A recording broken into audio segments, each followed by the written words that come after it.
આખું ક્યાંય પણ સુખ ભાળ્યું નહીં એટલે એને વૈરાગ થઈ જાય. અને વૈરાગ થઈ જાય ને એટલે એનો નિયમ એવો છે કે જ્યારે તમને શૂન્ય કાંઈ પણ શરીરમાં મળે નહીં ત્યારે તમે શરીરની અંદરથી એકદમ ઉપરામ થઈ જાઓ. એટલે ઉપરામ થઈ જાઓ એટલે ઓટોમેટિક તમને પછી છે ને સુખ મળે. એવો નિયમ છે કે તમે અહીંયા એક હું તમને પ્રશ્ન કરું, એમાં તમને જલ્દી મગજમાં ઉતરે, કેમ કે બૌદ્ધિક વિષય છે અને બૌદ્ધિક વિષયની અંદર થોડુંક તમારે વિચારવાનું કે ભાઈ એક નિયમ એવો છે કે તમે બધું છોડી દો તો ભગવાન મળે કે પછી ભગવાન મળે એટલે બધું છૂટી જાય. એ વિશેષ માર્ગ ઉપર અહીં મારે તમને પ્રશ્ન કરવાનો છે. તો ઘણી વખત એવું બને છે કે આપણે વૈરાગ કરીએ છીએ, છોડી દઈએ છીએ, ત્યાગ કરી દઈએ છીએ, પણ એ ત્યાગ કરેલો વૈરાગ જે છે આપણે ઉપરનો વે બનાવીએ છીએ એ ઓલા વાંદરા જેવું થાય છે. કેવા જેવું થાય છે કહો? કે વાંદરું યાદ નહીં કરવાનું, વાંદરું યાદ નહીં કરવાનું. તો એ વૈરાગ તમને છે ને એ કોઈ દિવસ ભક્તિમાં સફળ થતા નથી. પણ એક વસ્તુ એવી હોય છે કે તમારે અમુક પ્રકારે આ વસ્તુને છોડવી નથી પડતી પણ છૂટી જાય. તો ક્યારે છૂટી જાય કહો? કે સામે ભગવાન મળી જાય તો છૂટી જાય છે. તો જો બધી વસ્તુ તમને મળી જાય છે, સુખ જોતું છે, સુખ મળી જાય તો બધું છૂટી જાય. એના માટે હું તમને એક પ્રશ્ન કરું છું કે ગાઢ નિંદ્રામાં તમે ઊંઘી જાઓ છો ત્યારે તમને ત્યાં જે સુખ મળે છે એ વખતે તમે બધું છોડી દીધું છે કે છૂટી ગયું છે? હા, આનો જવાબ આપો. તમે ઊંઘી જાઓ ગાઢ નિંદ્રામાં ત્યારે તમને ખબર જ નથી કે હું સ્ત્રી છું, પુરુષ છું. તો તમે આ શરીરનું હું પણ છોડો છો, છૂટી જાય છે. તો એ છૂટી જાય છે ત્યારે તમને સુખ મળે છે, પણ એની અંદર હું નથી કહો? સમજણ નથી. એટલે અજ્ઞાન વશા સુષુપ્તિ કાલે સકલે વિલીને તમોભિભૂત તમથી અભિભૂત. અજ્ઞાન વશાત તમને મને આ બધી વસ્તુ પ્રાપ્ત થાય છે. ત્યારે એ યાદ રાખજો, વિવેક રહેતો નથી. એટલે આપણે વિવેક દ્વારા આ વસ્તુને પકડવાની છે. હવે કથન બહુ ખટપટ ના કરશો, બધું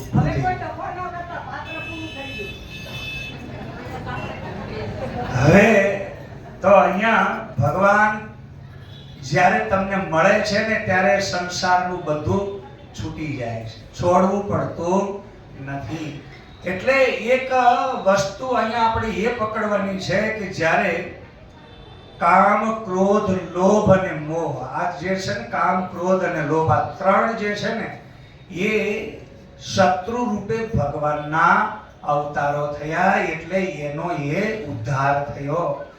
બાકીના બધા તમે આપણે બધા ભક્તિ કરીએ છીએ ને 7 પેઢી સુધી ભક્તિ કરો ત્યારે એ સફળ થાય. એટલે એને 7 ભૂમિકા કહેવામાં આવે. આ તમને ખુલાસો કરી આપો કે 7 ભૂમિકા એટલે પહેલી ભૂમિ નામ શુભેચ્છા, બીજી વિચારણા, ત્રીજી તનુમનસા, ચોથી અહીંયા આપણી જે છે ને સત્વાપત્તિ, સત્વાપત્તિ એટલે અંતઃકરણ શુદ્ધ થાય, અને પાંચમી જે છે એ અસંશક્તિ, અને છઠ્ઠા ભાગની જે ભૂમિ છે એ અહીંયા તો આપણે તુલ્યકા, એ 7મી ભક્તિ ભૂમિકા. એ 7 ભૂમિકા સાથે આપણે જ્યારે પરાગ જ્ઞાનની ઉપર જઈએ છીએ ત્યારે આપણો ઉદ્ધાર થાય છે.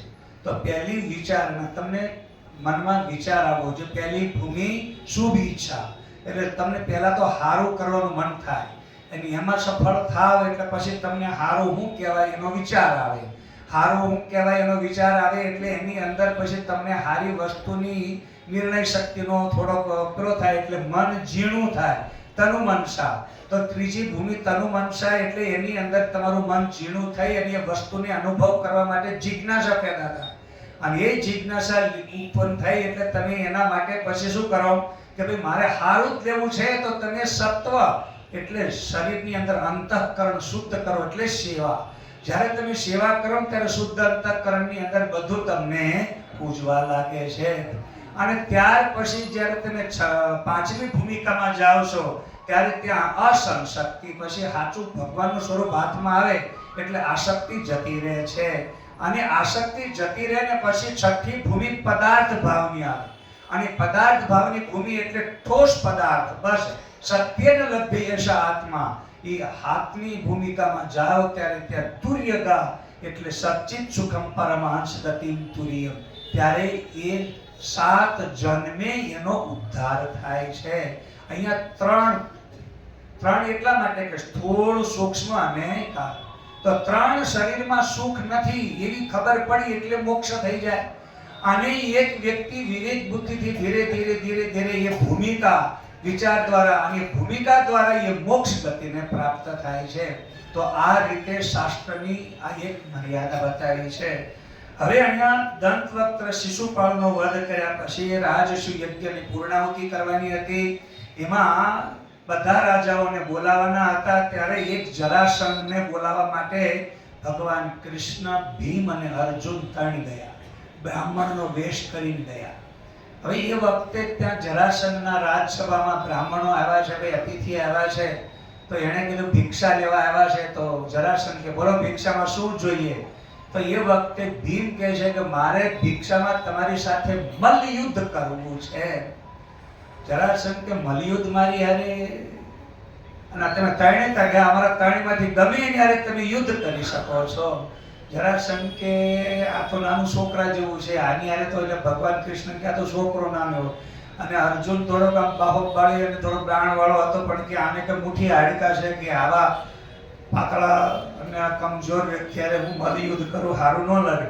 પણ ભીમ થોડોક આમ ખાધે પીધે હટોખટો હતો એટલે કે આ છે ખરો પણ મન બનાવી લઈશ, ચાલો આની હારે યુદ્ધ હું કરીશ. એટલે ભિક્ષામાં એને મલ્લયુદ્ધ આપ્યું અને બેયનું મલ્લયુદ્ધ થયું. મલ્લયુદ્ધ થતી વખતે જરાસંઘને એક વરદાન છે ભગવાન શિવ પાસેથી મળેલું કે એ જ્યારે એને કોઈ પણ 2 ફાડિયા ચીરીને ફેંકી દે તો એ ભેગા થઈ જાય. આનો અર્થ એવો છે જ્યારે જીવ અને આ શરીરનું સંયોગનું 2 ફાડિયા અલગ થાય એટલે વળી પાછા જીવ અને શરીર ભેગા થાય, વળી નોખા થાય, વળી ભેગા થાય, વળી નોખા થાય, ભેગા થાય. એટલે જન્મવું અને મરવું તો જન્મ મરણ અવતાર ભવ્યાવતર્યો રે તારો નાગો પંથનો પાર. ફેરા બહુ ફર્યો રે તારો જન્મારો રેખા જાય જીવય ભાગી રે તારું આયુષ્ય ઓછું થાય જોને જાગી રે. તો એ વખતે અહીંયા આ જન્મ મૃત્યુ જરા વ્યાધિ આ બધાયથી પરે આપણે બધાય ખરેખર શુદ્ધ આત્મા છીએ. તો એ આત્માના જન્મ મરણના ચક્કરની સાથે આ શરીરનો સંબંધ છે. એટલે હવે આ શરીરને જ્યારે કોઈ આમ ફાડિયા કરીને નાખી દે ને તો એ જોઈન્ટ થઈ જાય. એમ આપણી અંદર આ ગઢપણ જે છે ને એ અનાદિકાળથી આમાં આવે અને ગઢપણને આ જરા જે છે ને, જરા એટલે ગઢપણ, તો જરાસંઘ એ આ ગઢપણનો સ્વામી છે. અને ગઢપણ બધાયને આવે. ભગવાનના બાપા દશરથ રાજાના માથે વાળ હું થઈ ગયા કહો? થોડા થઈ ગયા. તો એણે નક્કી કરી નાખ્યું છોકરાને રાજ મપીને આપણે વનમાં જવું છે. પણ આપણે કઈ હજી નક્કી થતું હજી રંગવાનું હાલત ત્યાં સુધી નક્કી કરવાની જરૂર નથી. એટલે હવે અહીંયા ખરેખર આપણે બધાએ એક ખાસ સમજવા જેવું છે. હવે અહીંયા કે આ કથા જે છે ને એ આપણે ભાગવતની શ્રવણ કરી રહ્યા છીએ ત્યારે રાજસુ યજ્ઞની અંતર્ગત આ રાજસુ યજ્ઞમાં જે આપણે કંઈ પણ શ્રવણ કરી રહ્યા છીએ એમાં જે પેલો નોળિયો છે ને એ હોનાનો થયો. તો એની અંતર્ગત જરાસંઘને લાવવાનું મોટું કારણ એ હતું કે જો જરાસંઘ આ રાજસુ યજ્ઞમાં ન આવે અને એને જો જરાસંઘને રાજસુ યજ્ઞમાં ન લાવે તો આ રાજસુ યજ્ઞનો જે હેતુ છે કે નાના મોટા બધા રાજા રજવાડાઓ એ કારણ વગરના કોઈની ઉપર ચડાઈ ના કરે, અને કોઈની ઉપર ચડાઈ ના કરે તો શું થાય કે પ્રજા સુખી રહે. પ્રજા એની મહેનત કરેલી જે કાંઈ પણ પૈસો કમાય છે, કર ભરે છે, એનાથી પોતાના રાજ્યનો વિકાસ થાય. પણ રાજા પોતાના સ્વાર્થ માટે જો બીજા ઉપર ચડાઈ કરે તો એ રાજ શું યોગ્ય અધૂરો કહેવાય. એટલે જરાસંઘને કોઈ પણ સંજોગે લાવવાનો જ હતો. હવે એને મારવો કે કોઈનાથી મરતો જ નહોતો, કેમ કે ગઢપણ કોઈથી દૂર થતું નથી. આ ગઢપણને ભગવાન પણ દૂર કરી શકતા. જો ભગવાન દૂર કરી શકતા હોય તો રામના પિતા દશરથ રાજાને પણ ગઢપણ આવ્યું હતું કે નહીં? એમ બધાયને ગઢપણ આવે છે. એટલે હવે અહીંયા ગઢપણ જે છે, એ જરાસંઘ જે છે, એને ખતમ કેમ કરવો? એ વખતે અહીંયા આ ભિક્ષામાં મલયુદ્ધ લીધું, અને મલયુદ્ધમાં ભીમ અને જરાસંઘનું યુદ્ધ શરૂ થયું. ભીમ અને જરાસંઘનું જેવું યુદ્ધ શરૂ થયું એટલે જરાસંઘ તો અમર હતો, મરતો જ નહોતો. ભીમને પણ ગઢપણ નડે ન નડે એવું નહીં. એટલે ભીમ ગભરાણ, એ કે આનો મરતો જ નથી. એમાં એને બે પગ એનેથી ફાડી ચીરીને આમ ફેંકે, આમ ફેંકે, આમ ફેંકે, આમ ફેંકે, પણ તોય પાછા બે ફાડિયા ભેગા થઈ ગયા. હવે ભીમ મારી મૂંઝાણું કરવું છે. એટલે એને કૃષ્ણની સામે જોયું. કૃષ્ણની સામે જોઈને એટલે એને કીધું કે તારે ચીરવાનું ખરું. આમ ચીરી નાખે. દાંતણ લીધું, દાંતણને ચીરી બે ફાડિયા બતાવ્યા. આ જે જમણો હાથ હતો ને એને કે તું ડાબી બાજુ ફેંક, અને જે આ ડાબા હાથનું હતું ને એ તું જમણી બાજુ ફેંક. અને આવી રીતે ઈશારો કર્યો ભગવાન કૃષ્ણે. અને પછી તું હવે આ ફાડી ફેંકી દે. એટલે તરત ભીમને અંદર લાઈટ થઈ ગઈ. એટલે એને શું કર્યું, બે ફાડી અને ડાબુ અંગ હતું એ જમણી સાઈડ ફેંક્યું, અને જમણું અંગ હતું એ ડાબી સાઈડ ફેંક્યું. આવી બે અવળા હવળી થઈ ગયા. એટલે આનો અર્થ એવો સમજવાનો, જો ગઢપણમાંથી છૂટવું હોય, જન્મ મરણના ચક્કરમાંથી છૂટવું હોય તો એક જ ઉપાય છે કે તમે આને ઊંધું કરી નાખો. ખબર છે આપણે એક વખત પેલું ભોડું મળવી નાખ્યું હતું, કોટના બટનને આને કઈ મેળ ખાતો, સમજણ છે ને? એમ આપણે ખબર છે કે ગઈકાલે ઓલું પુડલું ખાધું હતું, હા, તો એમ એની અંદર શું નાખવો પડે? કોઈ તેલ નાખો તો પુડલું કરકર બધી બાજુ પલટાવાય. એવી જ રીતે યાદ રાખજો, આપણા શરીરની અંદર એવી આંટી પડી ગઈ છે ને, એ આંટીને બદલવાની છે. જે શરીરને તમે સુખરૂપ માનો છો એ દુઃખનો ભંડાર છે. શરીરમાં સુખ નથી.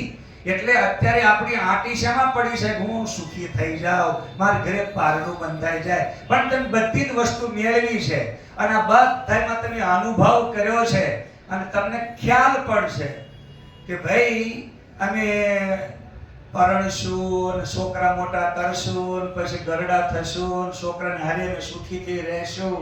આ બધા જ મનમાં સપના છે. પણ સાચું કયો, ઘણા લોકો છે ને એ કે બાપુ અમે આ કરતા લગ્ન ન કર્યા હોત તો સારું હતું.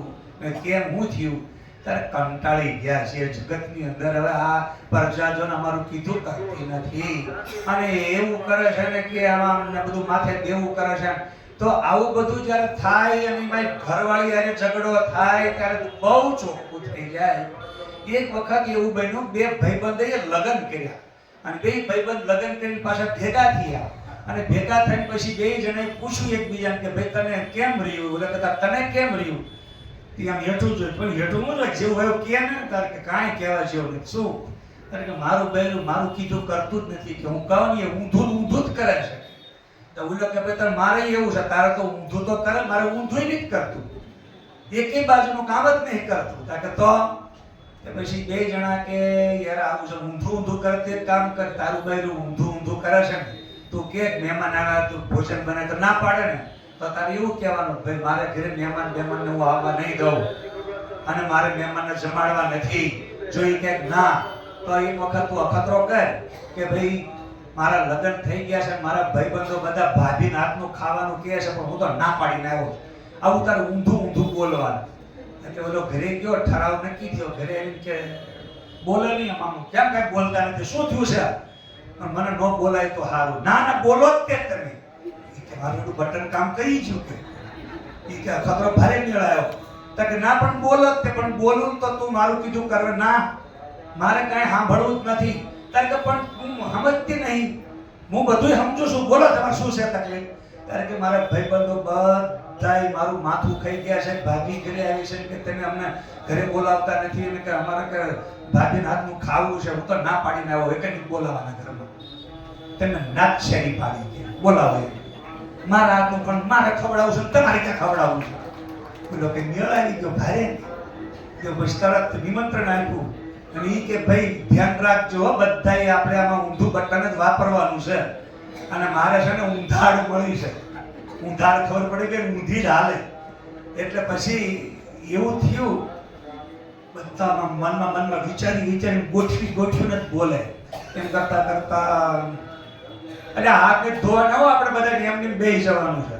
ભાગી ગઈ હા મારે લાઈનમાં ઉભા રહેવા બધા હાથ ધોવડાવ ધોઈ નાખો બધા હાથ ધોઈ નાખો બધાને હાથ ધોવડાવ્યા પછી બધા કે જમવાનું હાલ તો પણ બેસી જાઓ બધા સાના માના હું જમાડું છું આજ મેં બધું બનાવ્યું છે તો હું બનાવ્યું ખબર છે પૂરણપૂરી અને સરસ મજાની કઢી અને છૂટી દાળ ને મોઢા પાણી નથી આવ્યું ને નકર આ બધા છૂટા જ કરવાના છે છૂટી દાળ ભેગા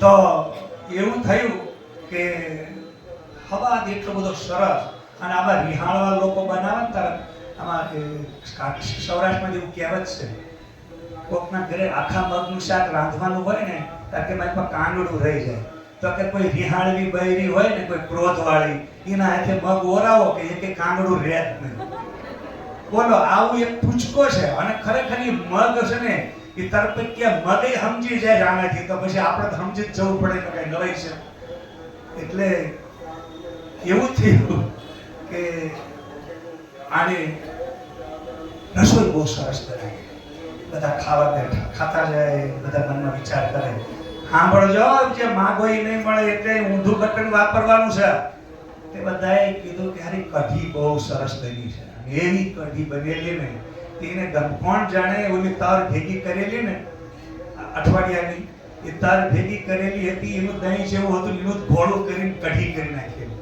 અને ક્રીમ વાળી કઢી એટલી સ્વાદિષ્ટ મસ્ત બનેલી અને અદ્ભુત કઢી એટલે કઢી ક્યારેક અખતરો કરજો ક્રીમ વાળી એને વળી વલોઈ માખણ ખાવાને કરતા સીધી કઢી બને બધી તર ખાઈ જાવ કેવી મીઠી લાગે છે એ ખબર પડે બહુ સરસ કઢી બનેલી અને આ બધા કઢી એવી દાઢે વળગેલી જો કઢી માગે તો મરી ગયા ઊંધું બટન કામ કરવાનું એટલે આવડા શું કરે ખબર છે ભાભી પીરસવા આવે ને કે કઢી નો લાવતા હો તમે કે કટકો રોટલી લાવો એટલે પણ રોટલી તો પડી છે મો ખાવાની ખબર પડે વાટકો તો ખાલી થઈ ગયો છે તેવું કઢીનો પાટિયો લઈને આવે ભાટ બધાને તહળા ભરી દે એ કઢી ભરી બધાને આપીને બધા કે એક વખત બે વખત તો મેળ આવી ગયો પણ બીજી વખતે એ જણો ભૂલી ગયો ભાભી કઢી આપજો આને ઓલી સટકી કમાન સટકી કે આને મુવાન કઢી ભાવે છે મારી પે ઊંધું બોલે મને ઊંધી સમજે છે અને પછી તો કઢીનો પાટિયો લઈને આવીને હળીમ દઈને ફોડી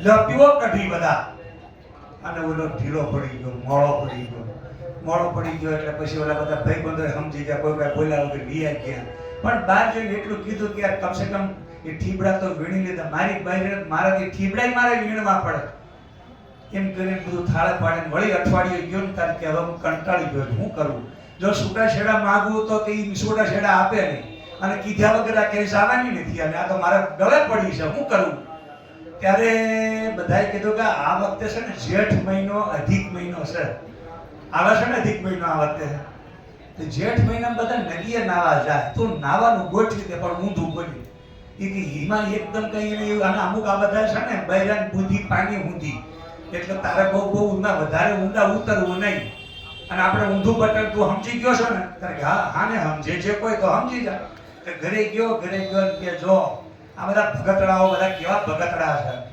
આને કઈ ભક્તિ કરવાની ખબર પડ્યા છે કે અધિક મહિનો આવે શ્રાવણ મહિનો આવે ત્યારે બધા ભક્તિ કે સમરા કાઢી જાય ત્યારે બધા ભગતડા થઈ જાય ભક્તિ કરવા માંડે છે કે તમને શું વાંધો છે મોસમ પ્રમાણે બધુંય થાય તમે ચોમાસામાં શું કામ ખેતર વાવવા જાઓ 12 મહિના વાવવાની કરતા હો તો આ તો બુદ્ધિશાળી છે આને ક્યાં પાણી સુધી બુદ્ધિ છે આ તો બહુ બુદ્ધિશાળી કે ભાઈ આ તો ખરેખર મોસમ પ્રમાણે બધુંય થાય શ્રાવણ મહિનો આવે ત્યારે ભક્તિ થાય, અધિક મહિનામાં થાય, કરવી જ પડે, જવું જ પડે. જો તમે વાવણીએ ખેતરમાં વાવવા ના જાઓ તો 12 મહિના હું ખાવ? એટલે મોસમ પ્રમાણે બધુંય થાય, કરવું જ પડે. કે હારું આપણે તો કઈ કરવી નથી, જેને જે કરવું એ કરે. ના કરવાની જ છે. પણ બધા નદીએ નાવા જાય, આપણે થોડું નાવા જવાતું હોય. ના વાત જવાનું છે, કીધું જ તમને. કે તારી એટલી જોત જાય હું નહીં આવવાનું. હજોડે જ નાવા જવાનું છે. આખી મેળ આવી ગઈ. હજોડે નાવા જવાનું એટલે સમજી ગયા છે તમે. એટલે નાવા જવાનું આવો જેઠ મહિનો આવ્યો, નાવા જવાનું થયું. અને બે જણા નાવા ગયા તો પેલા જન સીધો કાંઠે દઈ ગયો. આ મારી બાજુ બેન અહીં ના આખી જાતી નહીં હો, ના હું તો જવાય.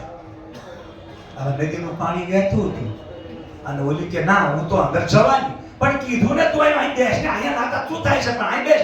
હવે આગળ નો જાતી હોત કે ના હું તો જવાની. એમ કેમ ત્રણ આમ ગળે પાણી. હવે તું ગળે આવી ગઈ છો બધી રીતે. હવે પાછી વળ કે ના હું તો જવાની. તો હપડું બ્લોક કરતો ઉપડી. અને ઉપડી ભાઈ રાજી થઈ ગયું. હે ભગવાન ભલું થયું, ભાગી જંજાળ સુખે ભજશું શ્રી ગોપાલ. આંખો જોડીને હાથ જોડીને હે ભગવાન પાર ઉતર્યા. હામા કાંઠે નીકળી જાય. તમારે મને મારી નાખી છે. બોલો પાછી આવી. ઘણા લોકોને આવું થાય. બહુ ખરેખર આવા દાખલા ઘણાય છે. એક વખત એક બેન મરી ગયા.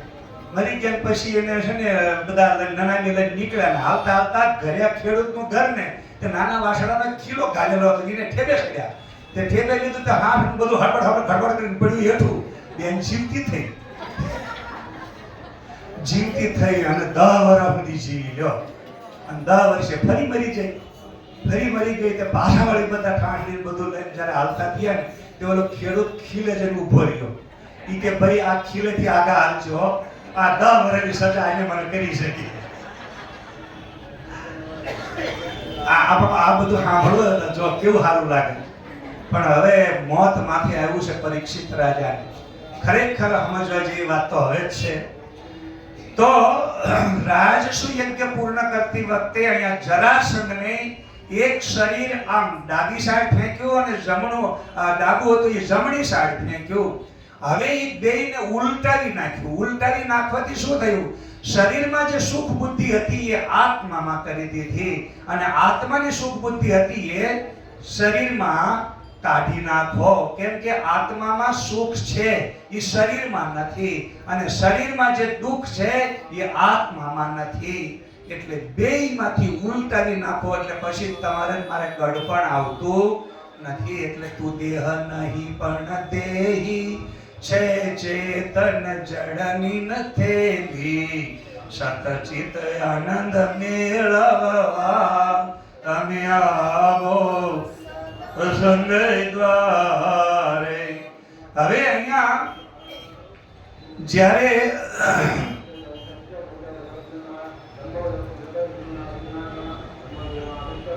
આ જરાસંઘને મારવાનો થયો ત્યારે ઉલટી બુદ્ધિ કરી નાખી.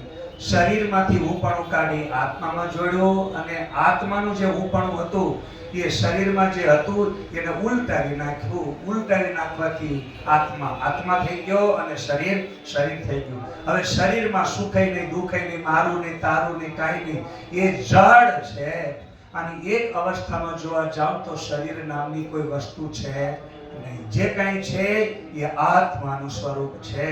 તો આ રીતે જરાસંઘનો વધ થયા પછી અહીંયા રાજસુ યજ્ઞ પૂર્ણ કરવાનો થયો ત્યારે છેલ્લે એક હવે સંત જે જમવા માટે રાજસુ યજ્ઞ પૂર્ણ કરતી વખતે બધાને જમાડો. આપણા આજુબાજુના એરિયામાં કોઈ એવો એટલે આપણે શું કરીએ તો ગામ ધુમાડો બંધ. ગામ ધુમાડો બંધનો મતલબ જ આ છે કે આપણા ગામના આજુબાજુના જેટલા સીમાડા સુધીમાં જે કોઈ હોય ને બધાને અહીંયા ભોજન કરાવવું એને ગામ ધુમાડો બંધ કહેવાય. કેમ કે ગામના સીમાડા સુધી કોઈ ભૂખ્યો રહેવો જોઈએ નહીં. એને ગામ ધુમાડો બંધ કહેવાય. તો આ રીતે એ વખતે રાજસુ યજ્ઞ થતી વખતે એ નગરના સીમાડામાં એક ઋષિ ત્યાં તપ કરતા. અને એ વખતે ઋષિ જે તપ કરતા હતા ત્યાં આ નિમંત્રણ આપવા માટે ભીમને મોકલ્યો કે તમે ભોજન માટે પધારો. તો મહાત્માએ કીધું કે ભાઈ જો તારે ત્યાં હું જમવા આવું, પણ એક શરત, મને દક્ષિણા તમારે છે ને એ આપવી પડે. તો કે કેટલી ટકે? અહીંયા મને છે ને 100 યજ્ઞ કર્યાનું ફળ આપો તો હું તમને ત્યાં ભોજન લેવા આવું. ભીમ કે અહીંયા એક યજ્ઞની તકલીફ છે, હજી ઓલો નોળિયો હોનાનો થાતો નથી, તો હવે આ તમારું પાછું આ બધું હું કરવું? એટલે ભીમ પાછો આવ્યો અને બધાની વચ્ચે ચર્ચા કરીને કીધું ત્યારે કે ભાઈ આવું છે. તો દ્રૌપદી કે શું થયું? કારણ કે આવી રીતે ના પાડી કે મને તમે 100 યજ્ઞનું ફળ દક્ષિણામાં આપો તો હું જમવા આવું. હજી આપણે તો પહેલો જ યજ્ઞ છે, 100 યજ્ઞનું ફળ હું ક્યાં લેવા જાઉં? તો દ્રૌપદી બહુ સમજદાર હતી. એને કીધું હાલો મારી હારે. પાંચેય પાંડવો દ્રૌપદી બધા ગયા નિમંત્રણ આપવા. જઈને કીધું કે પ્રભુ અમારા ઘરે યજ્ઞનું આયોજન છે, પ્રસાદ લેવા પધારો. કારણ કે મેં આ કીધું હતું કે ભાઈ તમે મને 100 યજ્ઞનું ફળ આપો. ત્યારે દ્રૌપદીએ કીધું કે 100 યજ્ઞનું ફળ નહીં, હું તમને સહસ્ત્ર યજ્ઞનું ફળ આપું છું. તો સહસ્ત્ર યજ્ઞનું ફળ આપવાની વાત કરી એટલે અહીંયા થોડીક સમજવા જેવી વાત છે. તો સંતે કીધું તમારે તો આ પહેલો યજ્ઞ છે, જે 100 યજ્ઞનું ફળ તમે આપી શકતા નથી અને હવે 1000નું તમે કેવી રીતે આપો છો? ત્યારે દ્રૌપદીએ એટલું જ કીધું, સંત સન્મુખ થયામાં સુખ છે ઘણું, ફળ ડગલે ડગલે યજ્ઞ તણું, સંત સેવનમાં છે મોક્ષપણું, ધન યજની ઘડે શાંત પધાર્યા પ્રેમે પાવન કીધા, થયો આનંદ અપાર, દયા કરીને અમને દર્શન દીધા. કે સંતના સન્મુખ જતા ડગલે ડગલે યજ્ઞનું ફળ મળે. હું મારા ઘરેથી અહીં સુધી અમારા પરિવાર સાથે અમે બધાય આવ્યા છે, અમારા બધાના પગલા તમે ગણો, 1000 નહીં, જેટલા થયા એથી વધારે થયા બધા જ તમને અર્પણ. મહાત્મા એક અક્ષર બોલ્યા વગર ફટ ઊભા થઈ ગયા, તરત આવ્યા, આવીને એને ભોજન કર્યું અને યજ્ઞની પૂર્ણાહુતિ થઈ અને નોળિયો પણ હોનાનો થઈ ગયો. તો કહેવાનો મતલબ એ છે કે આ રીતે રાજસુ યજ્ઞની પૂર્ણાહુતિ થયા પછીથી હવે આગળ બહુ સુંદર પ્રસંગ છે, સુદામા ચરિત્ર. સુદામા અને કૃષ્ણ આ બે છે ને મિત્ર છે, સખા છે. ઉપનિષદની અંદર દ્વાપરના સયુજા સખાયમ કરીને કઠોપનિષદની અંદર એક મંત્ર છે અને એને તમે લોકો એવું પણ ગાઓ છો, એક ડાલ પર દો પંખી બેઠે, કોણ ગુરુ કોણ ચેલા.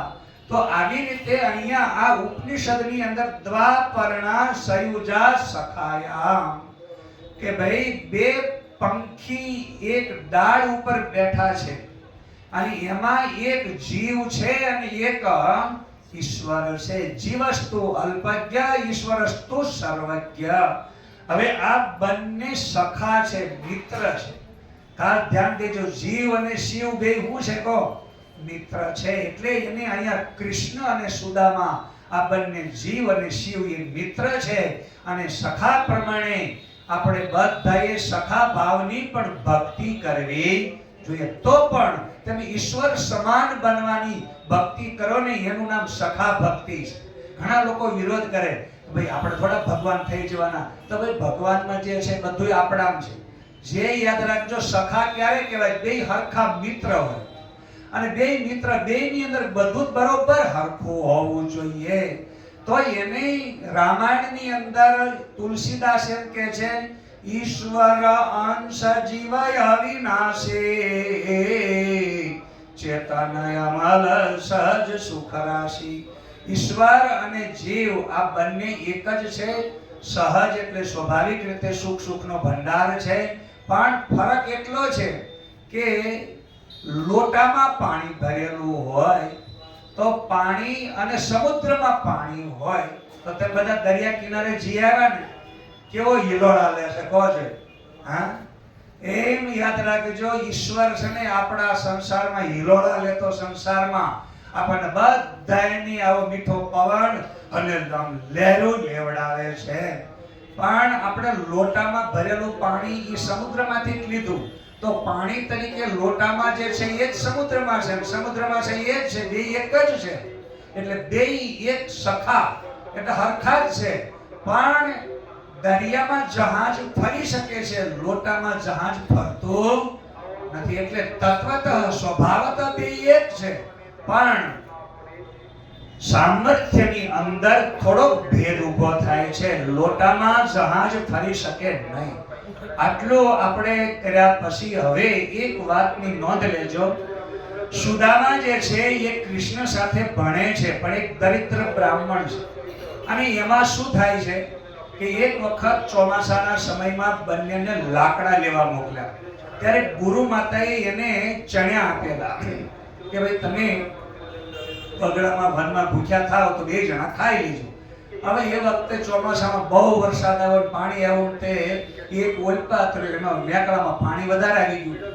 હવે સામે કાંઠે ના કાંઠે બે એક ઝાડ ઉપર બેહી ગયા. પાણી ખૂબ આવ્યું એટલે ઝાડ ઉપર બેઠા, પાણી ઉતરે એટલે જઈએ, પાણી ઉતરે એટલે જઈએ. હવે ટાઢની ધીરે ધીરે ભૂખ લાગી. સુદામાના ખિસ્સામાં ચણ્યા હતા, કૃષ્ણ પાસે કઈ હતું નહીં. સુદામાએ કીધું કે ભાઈ મારા ભાઈબંધને આપ્યા વગર ખવાય નહીં, પણ એના ભાગના હું નોખા કાઢી લઉં, મારા ભાગના ખાઈ લઉં. એમ કરતા કરતા એના ભાગના ખાધા, પછી એક દાણો એક દાણો કરતા કરતા બધા દાણા ખાઈ ગયા. અને પછી ઘરે આવ્યા ત્યારે કૃષ્ણે કઈ કીધું નહીં. પણ ગુરુ માતાએ પૂછ્યું કે તમે ઓલા ચણા બીએ ખાધા? તો શું તમે કે ના, મને ભૂખ લાગી હતી, હું એના ભાગના નોખા કાઢી મૂક્યા, પણ કે પછી પાણી ઉતરું જ નહીં, મોડું થયું, પછી મને હું તો ખાઈ ગયો. કે તું દરિદ્ર બ્રાહ્મણ થા. એટલે સુદામાને એ ગુરુ માતાનો શ્રાપ મળ્યો, એ દરિદ્ર થયા. અને દરિદ્રતાના ભરડામાં એટલી બધી ભયંકર ગરીબીમાં એને સમય કાઢ્યો.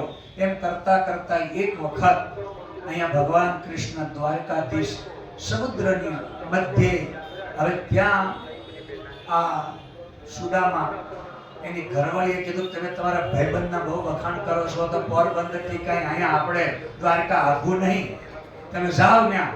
તો સુદામા એની પત્નીનું કીધું કે હું જાઉં ખરો, પણ કે ખાલી હાથે ના જાઉં, કાંઈક લેતો જાઉં. તો એની પત્ની કે કાંઈ છે જ નહીં. તો એનો હાડલો એવો હતો ને, અત્યારે તો સારું છે, નકર ઘણા વખત જૂના જમાનામાં એવું હતું, મથરાવટી હાસા હાડલાની છે કઈ છે કોની છે કઈ ખબર પડે. તો એવો એ હાડલો થઈ ગયેલો કે એનો સાચો રંગ કયો છે ખબર પડે. એમાંથી એક લીરી ફાડી અને એમાં થોડાક તાંદુલ આપી અને પોટલી બાંધીને આપીને કે તમે જાઓ. તો તાંદુલ લઈ અને નીકળ્યા. તાંદુલનો અર્થ શું થાય ખબર છે? મહેસાણા જિલ્લા બાજુ આ લોકો બધા ઉત્તર ગુજરાતમાં ત્યાં તોંજળા કે એની ભાષામાં તોંજળા.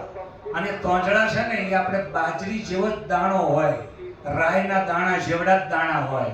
એને કદાચ આપણે સૌરાષ્ટ્રવાળા બંટી કહેતા હોઈએ, બંટી ને બાજરી.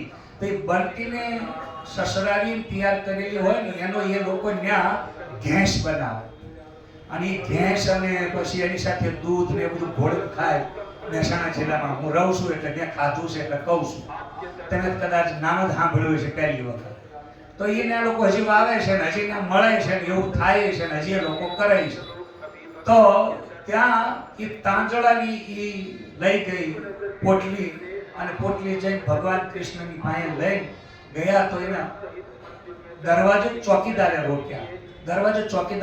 એટલે ચોકીદારે કીધું કે ભાઈ આવો દરિદ્ર બ્રાહ્મણ મારા ભગવાનનો એ ભક્ત કે મિત્ર ના હોય. સુદામા કે હું મરી જઈશ પણ જઈશ નહીં. એટલે કંટાળી ચોકીદાર ઘરે ગયો અને કૃષ્ણને કીધું કે આવી રીતે કોઈ દરિદ્ર બ્રાહ્મણ આવ્યો છે અને તમારો મિત્ર કે છે. તકે એનું નામ સુદામા કે છે. આટલું કીધું એટલે કૃષ્ણ દોડતા આવ્યા. ચપ્પલ મોજડી રસ્તામાં પડી ગઈ ઓલો ગભરાઈ ગયો ચોકીદાર કે આમ મેં તો ધક્કો મારી ના આગો પાછો કર્યો ના તો કે મને હવે શું કરશે. તો એવો ગભરાતો એ વાય દોડ્યો.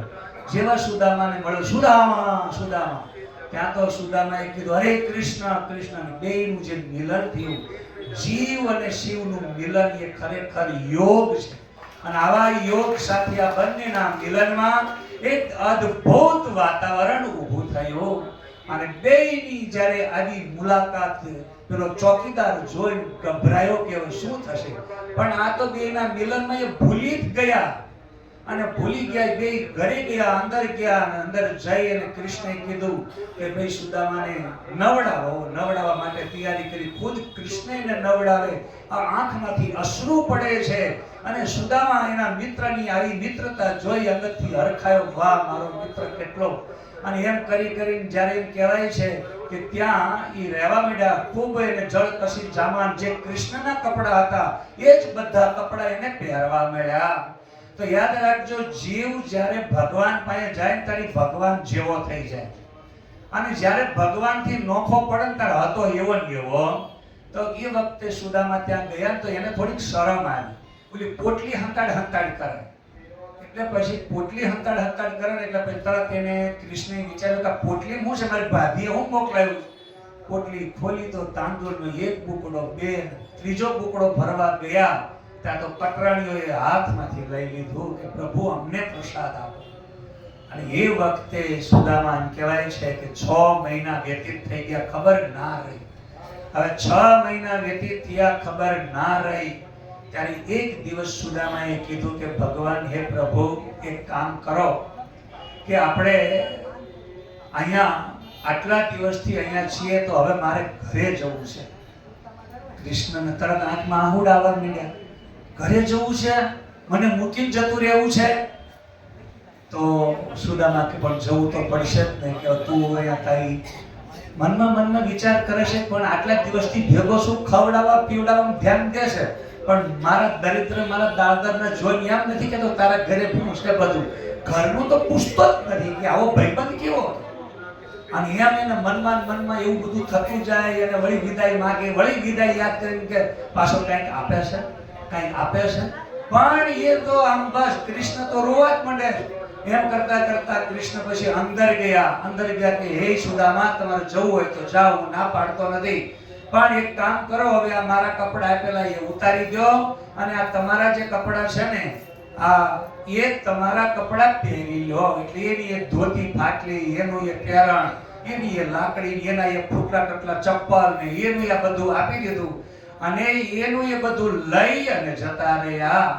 હવે અહીંયા ખાસ ધ્યાન દેજો, આપણે આ મૂળ વિષય સુદામાના ચરિત્રની અંદર જીવ અને ઈશ્વરની વાત સમજવાની છે. તો જ્યારે એને કપડા આપ્યા તો એ તરત જીવ પાછો ગયો.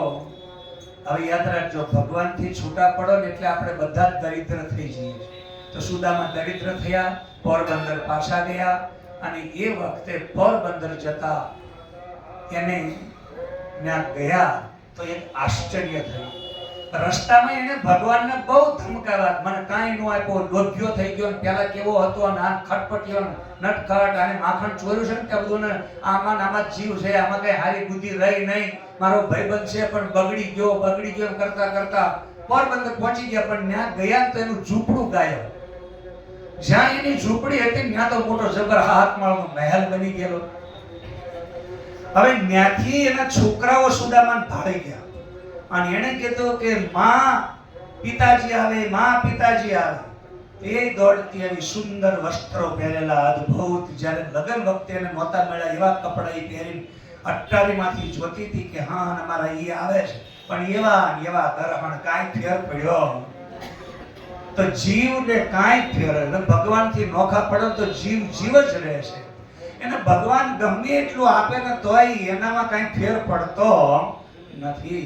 એટલે એ વખતે ઉપરથી અવાજ કરો છોકરાઓ કે પિતાજી. ત્યારે સુદામાએ આમ નજર કરી તો કે મારી પત્ની, છોકરા, કે આવડો મોટો મહેલ.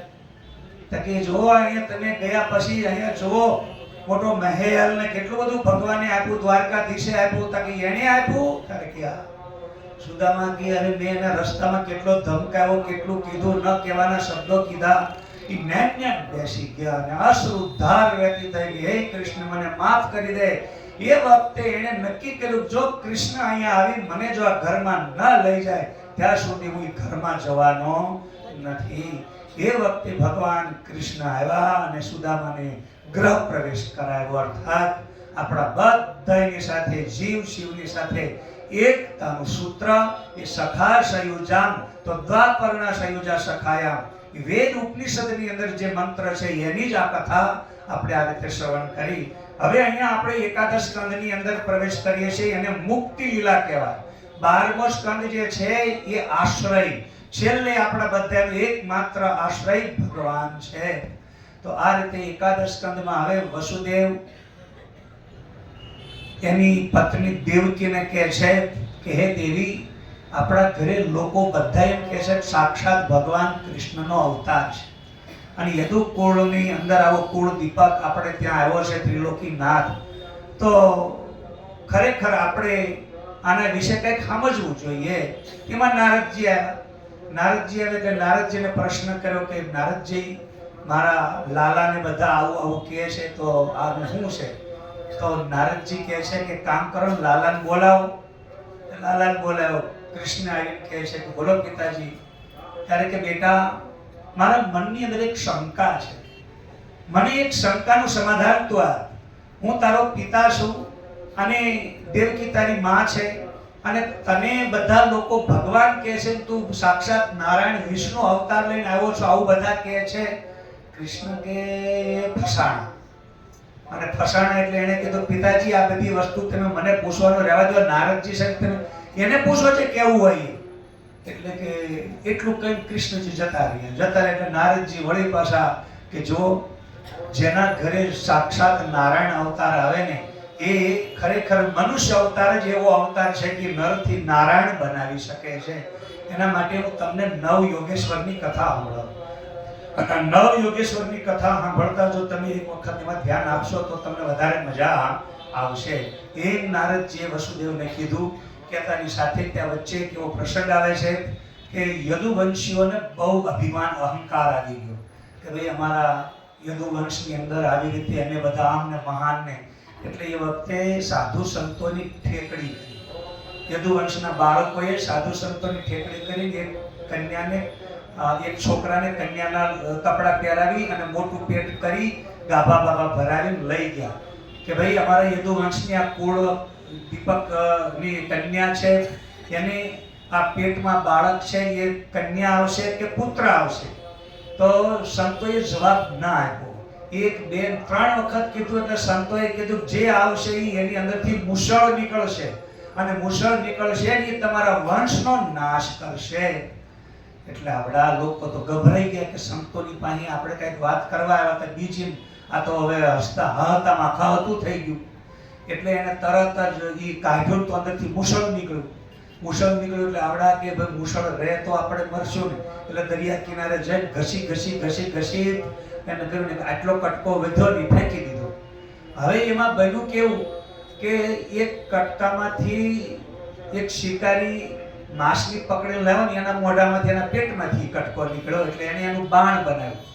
અને આ બાજુ જે ઘસેલું હતું ને એમાંથી બધી ત્યાં દરિયા કિનારે વારુણી લતા ઊભી થઈ. લતા એટલે વેલ થાય. અને વેલ જે છે ને એમાંથી આ લોકોએ મદિરા બનાવી અને એ મદિરા પી બધા યદુવંશીઓ અંદરો અંદર બાંધીને મરી ગયા. અને ત્યાર પછી આ જે એક કટકો હતો એ કટકો એને બાણ બનાવેલું હતું. એ શિકારી એક ઝાડ હેઠે આરામ કરતો હતો, પગ ઉપર પગ ચડાવીને બેઠેલો હતો. અને એ વખતે એને થયું કે હવે હું કંઈક શિકાર કરવા જાઉં. જેવો એ નથી શિકાર કરવા ગયો એટલે ત્યાં એ જ જગ્યા ઉપર ઉદ્ધવ અને કૃષ્ણ આવ્યા. ઉદ્ધવ અને કૃષ્ણ આવ્યા એટલે ત્યાં અંતિમ બોધ ઉદ્ધવને ભગવાને આપ્યો અને કીધું કે હવે મારે આ પૃથ્વી ઉપરથી જવાનો સમય આવી ગયો છે. એટલે હે ઉદ્ધવ, તું અહીંથી હવે જા અને આગળ મથુરા વૃંદાવન પણ ગંગા કિનારે તું જા ત્યારે ન્યા વિદુરને મળજે અને વિદુરને મારો સંદેશો આપજે. આટલું કહી અને ત્યાંથી ઉદ્ધવને વિદાય આપી. એ વખતે એ ઝાડ ઉપર બે પક્ષી બેઠેલા હતા.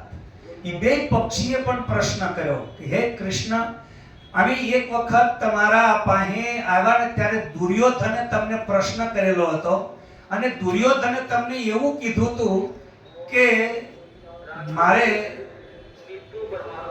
અર્જુન ભીમને ભાળું ને એટલે તરત અંદર ક્રોધ આવે છે અને જો કે હું ઈ વૈયા જાય તો અંદરથી મને પસ્તાવો થાય કે મારા ભાઈને હું બહુ ખોટું દુઃખ આપું છું.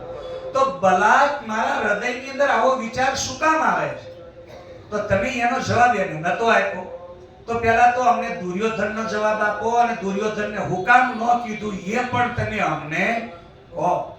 એટલે કૃષ્ણએ એ વખતે બે પંખીને એટલું જ કીધું કે દુર્યોધન આ દુનિયાની અંદર ગમે એટલો દુષ્ટ હોય, ગમે એટલો ખરાબ હોય, પણ કોઈ કોઈને વ્યક્તિ કોઈ દુખી કરી શકતા નથી. પાંડવોનું પાપ હતું અને પાંડવોના પાપ રૂપે દુર્યોધનની અંદર જેટલું નિમિત્ત હતું એ નિમિત્ત રૂપમાં દુર્યોધને પાંડવોને દુઃખ આપ્યું. પણ દુર્યોધન અતિ ક્રોધી અને અતિ કામી અને અતિ બદલાની ભાવના વાળો હતો. એટલે એણે જ્યાં પાંડવોને મારી નાખવાના કાવતરા કર્યા, લાક્ષાગ્રહ આદિ, એમાં એ મારી શક્યો નહીં, પણ એને દુઃખ આપવામાં સફળ થયો અને દ્રૌપદીના વસ્ત્ર ખેંચાવા સુધી સફળ થયો, પણ દ્રૌપદીની ઇજ્જત ઉપર એ હાથ નાખી શક્યો નહીં. અહીં સુધી કૃષ્ણએ ઈશારો કરીને પક્ષીઓને કીધું કે સુખ અને દુઃખ તમારા હાથે જેટલું નિમિત્ત હોય એટલું જ બીજાને આપી અને લઈ દઈ શકો છો, બાકી કોઈ વધારાનું થઈ શકતું નથી. એટલે વધારાનું દુઃખ એ લાક્ષાગ્રહમાં બાળી મૂકવા માંગતો હતો પણ એમાં સફળ થયો નહીં. એટલે એ કુપાત્ર હતો. એટલે કુપાત્રની આગળ આપણે સાચી વસ્તુ કહેવાય, એટલે ખોટા માણસને સાચું ના બતાવાય. એટલે જૂઠાની સામે જૂઠું બોલો તો એ સાચું જ કહેવાય. જેમ માઇનસ ગુણ્યા માઇનસ કરો ને તો તરત શું થાય કહો? એ સરવાળો થઈ જાય, અર્થાત પ્લસ થઈ જાય. એમ અહીંયા આપણે બધાએ આ રીતે ગણિત એવું છે. તો દુર્યોધનને તમે ના કીધું એ તો સમજાઈ ગયું, ચાલો કે એનામાં પાત્રતા નહોતી, પણ તમે અમને એ તો કહો કે ભાઈ આ દુર્યોધન જે છે એ વખતે એને જે મારવા માટે નિમિત્ત બની જતો હતો તો એમાં નિમિત્ત હતો, પણ તમે એને ના કીધું તો કે એ પાત્ર નહોતો. એટલે બે જવાબ આવી ગયા ને કે પાત્ર નહોતો એટલે કીધું નહીં, અને એની અંદર જે છે ને એ અતિશયોક્તિ પાપનું. અને જો હું એને કહું કે તે આવું એટલા માટે થાય છે પાપથી, તો એને લાયસન્સ મળી જાય. ઘણા લોકોને લાયસન્સ મળી જાય, ભાઈ તો એના માર્ગમાં તો મારો નાળા મરવાનો હશે તો મરી જશે અને જીવવાનો હશે જીવશે. તો આવી રીતે લોકો કુપાત્રમાં આવા પ્રકારના આ બોધ એ પાત્ર વગર અપાય નહીં. એટલી વિપક્ષીને અંતિમ બોધ આપીને કૃષ્ણ એકદમ પછી હવે એ પગ ઉપર પગ ચડાવીને જ્યારે શાંત બેઠા છે તો શિકારી પુનઃ એની જગ્યાએ પાછો આવતો હતો કે હવે હું મારા ઝાડ હેઠે જોઉં. તો દૂરથી એને ન્યા કૃષ્ણને જોયા એટલે એને જોયું કે હણિયું બેઠું છે, એટલે આ તો હું જ્યાં શિકાર કરવા નીકળ્યો ત્યાં જ મારો શિકાર બેઠેલો છે. એટલે એ શિકારને મારવા માટે જ્યાં એને બાણ તાણ્યું તો ભગવાન કૃષ્ણને એક વરદાન હતું. દુર્વાસા મુનિને એમણે ભોજન કરાવ્યા પછીથી એક વખત એની ત્યાંથી ખીર કૃષ્ણએ ખાધી. તો સાચા સંતોની અને સમર્થ સંતોનું ગુરુ રુચિષ્ટ ભોજનમ, એનું ઉચિષ્ટ ભોજન અમૃત ગણાય છે. તો એ વખતે દુર્વાસાએ એને વરદાન આપ્યું, જા કૃષ્ણ આ પૃથ્વી ઉપર તારી જેવા સંસારની અંદર લોકોને બહુ જરૂર છે. તો કૃષ્ણને કીધું કે તું અમર થઈ જા, જ્યાં સુધી આ શરીર આ મારી આપેલી ખીર તું ચોપડી દઈશ ત્યાં સુધી તારા શરીરમાં કોઈ જગ્યાએ મોત આવશે. એટલે કૃષ્ણ તો બધા શરીરે શું કરવા માંડ્યા કહો? ખીર ચોપડવા માંડ્યા. બધે ખીર ચોપડી પણ પગના તળિયે ચોપડવી ભૂલી ગયા. એટલે આખા શરીર ઉપર ખીર ચોપડી હતી એટલે ક્યાંય એનું મોત ના આવ્યું, પણ પગના તળિયે ભૂલી ગયા એટલે શિકારીએ પગના તળિયે બાણ માર્યું. જેવું પગના તળિયે બાણ માર્યું એટલે ત્યાંથી એને ધનુર ઉપડ્યું અને એ જ વખતે એ જ મુસળ અંતિમ યદુવંશનું આ જે કંઈ પણ મૂળ કારણ ભગવાન કૃષ્ણ હતા એનો પણ ત્યાંથી એ સ્વધામ ગયા કહેવાનો મતલબ ભગવાન કૃષ્ણને પગના તળિયે બાણ વાગ્યો. આનો અર્થ એવો થાય કે ભગવાનને વરદાન હતું આખા શરીરે ખીર ચોપડીથી, તો પણ મોત કોઈને છોડતું તો આટલું બધું ભગવાન કૃષ્ણનું અદ્ભુત દિવ્ય જીવન પગના તળિયે નિમિત્ત બનીને એનું મૃત્યુ થયું, અર્થાત સ્વધામ ગયા. તો આ રીતે હવે પરીક્ષિત રાજાને સુખદેવ મુનિ કહે છે કે હે રાજન, નવ યોગેશ્વરો સહિત જે તારા પિતાજીને અહીંયા તારા મતલબ કુળ દેવતા કૃષ્ણના પિતાજી વસુદેવને નારદજીએ જ્ઞાન આપ્યું અને નારદજી દ્વારા એને જ્ઞાન થયું કે મૃત્યુ તો બધાયને આવે છે, કોઈ પણ પ્રકારે મૃત્યુમાં અમર કોઈ રહેલા નથી, એટલે અહીંયા સમય સમયનું કામ કરે છે. તો હવે અહીંયા આપણે 12મા સ્કંદની અંદર આપણા બધાયની ઉપર 3 પ્રકારનો કાળ માથે પોપી રહ્યો છે, અને આ 3 પ્રકારનો કાળ જે છે ને એ કોઈને છોડતો તો નિત્ય, નૈમિતિક અને આપણા બધાયની ઉપર કાયમ માટે કાળ રહેલો છે. તો નિત્ય કાળ એટલે પ્રતિક્ષણ આપણે મરી રહ્યા છે શ્વાસોશ્વાસ દ્વારા. નિમિત્ત કાળ એટલે જે નિમિત્તમાં એક્સિડન્ટમાં આપણે બધા મરી જઈએ છીએ, કોઈ રોગ થાય, કોઈ કઈ એ નિમિત્તમાં મરીએ છીએ, અને એક ધરતીકંપ આવે, મહાન પ્રલય આવે અને આપણે બધાય મરીએ છીએ. તો આની અંદર એ નિત્ય, નૈમિત્તિક અને અહીંયા આ જે છે ને પ્રાકૃતિક, તો પ્રાકૃતિક, નૈમિત્તિક એમ 3 પ્રકારના પ્રલય છે, અને આ 3 પ્રકારના પ્રલયની અંતર્ગત બધાયને મરવાનું આવે છે. એટલે કે હે રાજન, તું સાવધાન થઈ જા. હવે 12મા સ્કંદની કથામાં આપણે પરીક્ષિત રાજાના મોક્ષ તરફ આગળ વધી રહ્યા છીએ.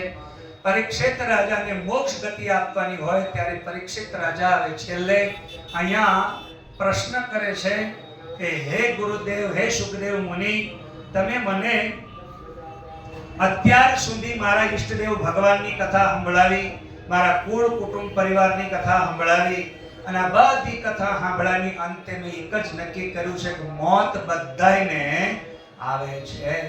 તો હવે આ મોતમાંથી બચવા માટેનું કાંઈ કારણ, અને હવે કળિયુગ આવશે તો કળિયુગના લોકો કેવી રીતે બચશે? તો આ રીતે વચ્ચે એક કળિયુગનો પ્રશ્ન કર્યો છે. તો હવે કળીકાલ કળિયુગની અંદર જે કોઈ વ્યક્તિ ભક્તિ કરશે, ભજન કરશે અને એક ઈશ્વરમાં વિશ્વાસ રાખી અને જીવતર જીવશે અને કોઈની આઘી પાછી નહીં કરે, કોઈનામાં પડશે નહીં, પોતે પોતાનામાં કોઈના દોષ ગુણ જોવે નહીં, તો કળિયુગમાં હું છે કે બધા જ કાગડા જેવા છે. હવે કાગડો કાગડાને કે તું કાણો, બોલે કે તું કાણો, બેમાંથી પણ બધા કાગડાની શું હોય? કોઈ બધા કાગડા કાણા જ હોય. એમ યાદ રાખજો, આ દુનિયાની અંદર આપણે બધા જ હરખા છીએ. કાથરોટ કુંડાને હણે તારું મોઢું પોળું, બોલો કે તારું મોઢું પોળું. એટલે દુનિયામાં ખરેખર કલિયુગની અંદર જ્યારે તમે દોષ દ્રષ્ટિ બંધ કરી અને બીજાના પાપ જોવાના બંધ કરી અને ભક્તિ કરો. ભક્તિ એટલે કેવલ ભજન ઉપર ધ્યાન દો, શું કરવા જેવું છે ને શું નથી કરવા જેવું. કાળું ધોળું આવન આવીને આ તેન કોઈના ટીકા ટિપ્પણીમાં પડશો નહીં. જો ટીકા ટિપ્પણીમાં પડશો ને તો કલિયુગના ભક્ત તરીકે તમારી ભક્તિમાં તમે સફળ થવાના નથી. જો ભક્તિમાં સફળ થવું હોય તો આ બધામાંથી બહાર નીકળી જાઓ. રાગ દ્વેષ દયા હૃદયમાં અનેક દુઃખ ઉપજાવે, કલ્પદ્રુમ ચિંતામણ સરખી પ્રભુ ભક્તિ ના ભાવે રે સંસારી જીવે મુક્તિની યુક્તિ ન જાણી. તો મુક્ત થવા માટેની યુક્તિ કલિયુગમાં યાદ રાખજો. કલિયુગ કેવલ નામ આધારા. કલિયુગમાં કેવલ કેશવ કીર્તના. અહીંયા ભાગવત એમ કહે છે કેશવનું કીર્તન કરો, ભગવાનની ભક્તિ કરો, અને ભગવાનના ભજન કીર્તન વગર યાદ રાખજો તમે ભવ પાર ઉતરી શકવાના નથી. હવે આનો અર્થ આપણે સમજો, થોડોક ધ્યાન દેજો અહીંયા. કેમ કે હવે ભક્તિ કરવી, ભજન કરવું એની વાત નીકળી છે અને આપણે બધા ભજન કરીએ છીએ, નથી કરતા એવું નહીં. ઘણા બહેનોના મંડળોના મંડળ છે અને એમાં અમુક લોકો કમંડળ હોય, પાછા મંડળમાં ભળે નહીં. અને ભળે ને તો વળી પાછું આ મંડળમાં ઓલા બેન વળી નું નવું બનાવે. ભાઈ અમે 3 બહેનો અમારું મંડળ જુદું, વળી કે વળી અમારું મંડળ જુદું. એવી રીતે આ બધાય પોતપોતાની ભક્તિ કરવી છે એવું તો કરે છે, પણ આની અંદર શું છે કહો, રાગ અને દ્વેષ. ભજન કરવાનું હોય તો આવા ટુકડા ના થાય. બધાને કોઈને અહમ ના હોય, હું ગાઉં, હું કરું. ખરેખર ગાવાનું હોય ત્યારે જ તમે ગાઓ. જો ગાવાનું હોય અને તમે ગાઓ ને તો જ એની અંદર તમને મને એનો ભાવ જાગે. અને ભાવ જાગે તો તમને તમારી અંદર ભાવ જાગે ને એ જ ભક્તિ સાચી. તમારું ગાયા ઉપર બીજાને ભાવ જાગે, બીજાનું કલ્યાણ થઈ જાય, પણ તમે એવા ને એવા રહી જાવ, લુખા, તો આવું ઘણી વખત બને. તો એમાં તમે એમ કહો કે ભાઈ હું મારા ભક્તો મારી હારે રહેનારા લોકોને લાભ થયો, પણ મને કઈ થયું જ નહીં. પણ આપણે શું થાય કહો, એક પથ્થર પાણી નવ પરસે, એને ટાંકે તો અગ્નિ વરસે, એવા સાકુટને પ્રભુ કે મદરસે, અજ્ઞાની જેવ સંગ કરે સાચો, પણ રંગ ચડે નહીં. સંગ સાચો કરે, કામ બધું સારું કરે, પણ રંગ ચડે નહીં. અને રંગ ચડે તો એકલો માથાનો વાળ ને ચડે, બીજે કઈ સડતો જ નથી. વિચાર કરો, હકીકતમાં આવું થાય છે. એટલા માટે આપણે બધાએ ભક્તિ કરવી હોય ને તો એક ગંગા સતીનું શબ્દ પાકું કરી રાખજો, ભક્તિ કરવી એને રાગ થઈને રહેવું ને કરવું નહીં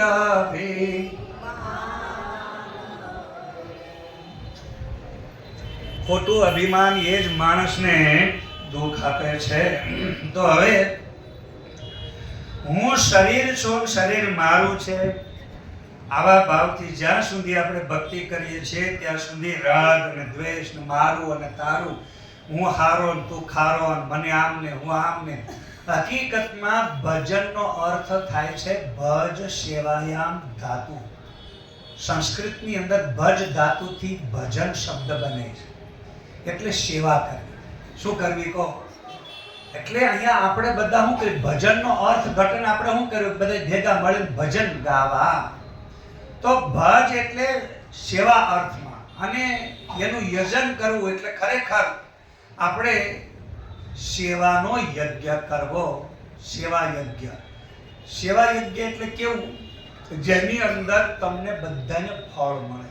સેવા માણસ ક્યારે કરીએ કે શરીરમાંથી હું પણ નીકળે ત્યારે. જો શરીરમાં હું પણ છે ત્યાં સુધી તમે કાંઈ કરી શકવાના, પણ ખબર પડી જાય કે આ શરીર મરી જવાનું છે, રહેવાનું નથી, તો મરતા પહેલા આ શરીર જાય એની પહેલા આપણે એની પાસે શું કરવું પડે કહો, કામ લઈ લેવું પડે. વિગતે એને વાપરી લે જે ભંડાર જસના લે ભરે અંત વેળા કામ આવે. ખાય ખર્ચીતે ખરી હે મોજ કર તું મોજ કર. તો શરીરને તમે વાપરો અને એનો ઉપયોગ કરો, નહીતર રહેવાનું નથી. ખાક નહીં ખપી જાના બંદા, માટી સે મિલ જાના. મત કરો અભિમાન એક दिन पवन से उड़ी जाना. अरे आया है सो जाएगा राजा रंग का फकीर. कोई अंबाड़ी चल चले कोई बांध जंजीर. एक दिवस बधाने जवानु छे, काया कूटी खाली करना पड़ेगा. रे मन मुसाफिर निकलना पड़ेगा. भाड़े की क्वार्टर को क्या तुम संभाले, जिस दिन घर का मालिक तुमको निकाले. इसका किराया भी भरना पड़ेगा. काया कुटी खाली करना पड़ेगा. એક દિવસ બધાયને અહીંથી જવાનું છે, એમાં કોઈનું હાલવાનું નથી. એટલે અત્યારે આપણે અહીંયા જગન્નાથપુરીમાં આજે આપણો છેલ્લો દિવસ, હમણાં બધા વિખાઈ જ જવાના છે. એની પહેલા આપણે બધાય એક કામ કરવાનું છે. બોલો, કરશો? પાણી પેલા બાંધી લો ને પાડ, આણા આવ્યા કે આવશે. પાણી પેલા આણા આવ્યા કે આવશે. કાકા દાદા ને તારા બાબા પણ વહી ગયા. કાકા દાદા ને તારા ગયા. દુનિયામાં આવીને હતા મોટા થઈ ગયા. દુનિયામાં આવીને કાળની એવી ચાલે છે ઘટમાળ, આણા આવ્યા કે આવશે.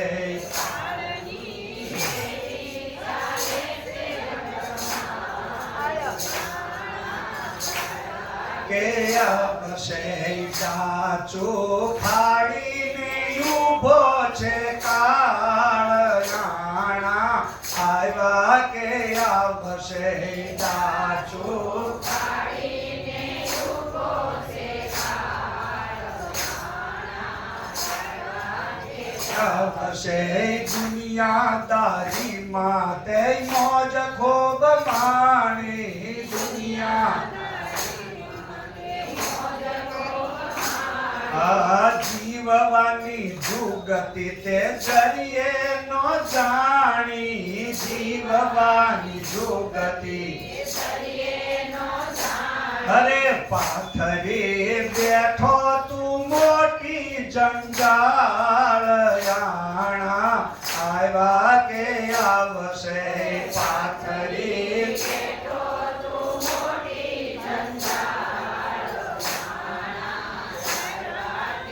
આવશે. કાચો ફાડીને ઊભો છે કાળ, આણા આવ્યા કે આવશે. કાચો ફાડીને ઊભો છે કાળ, આવશે. પાણી પેલા બાંધી લો ને પાળ, આણા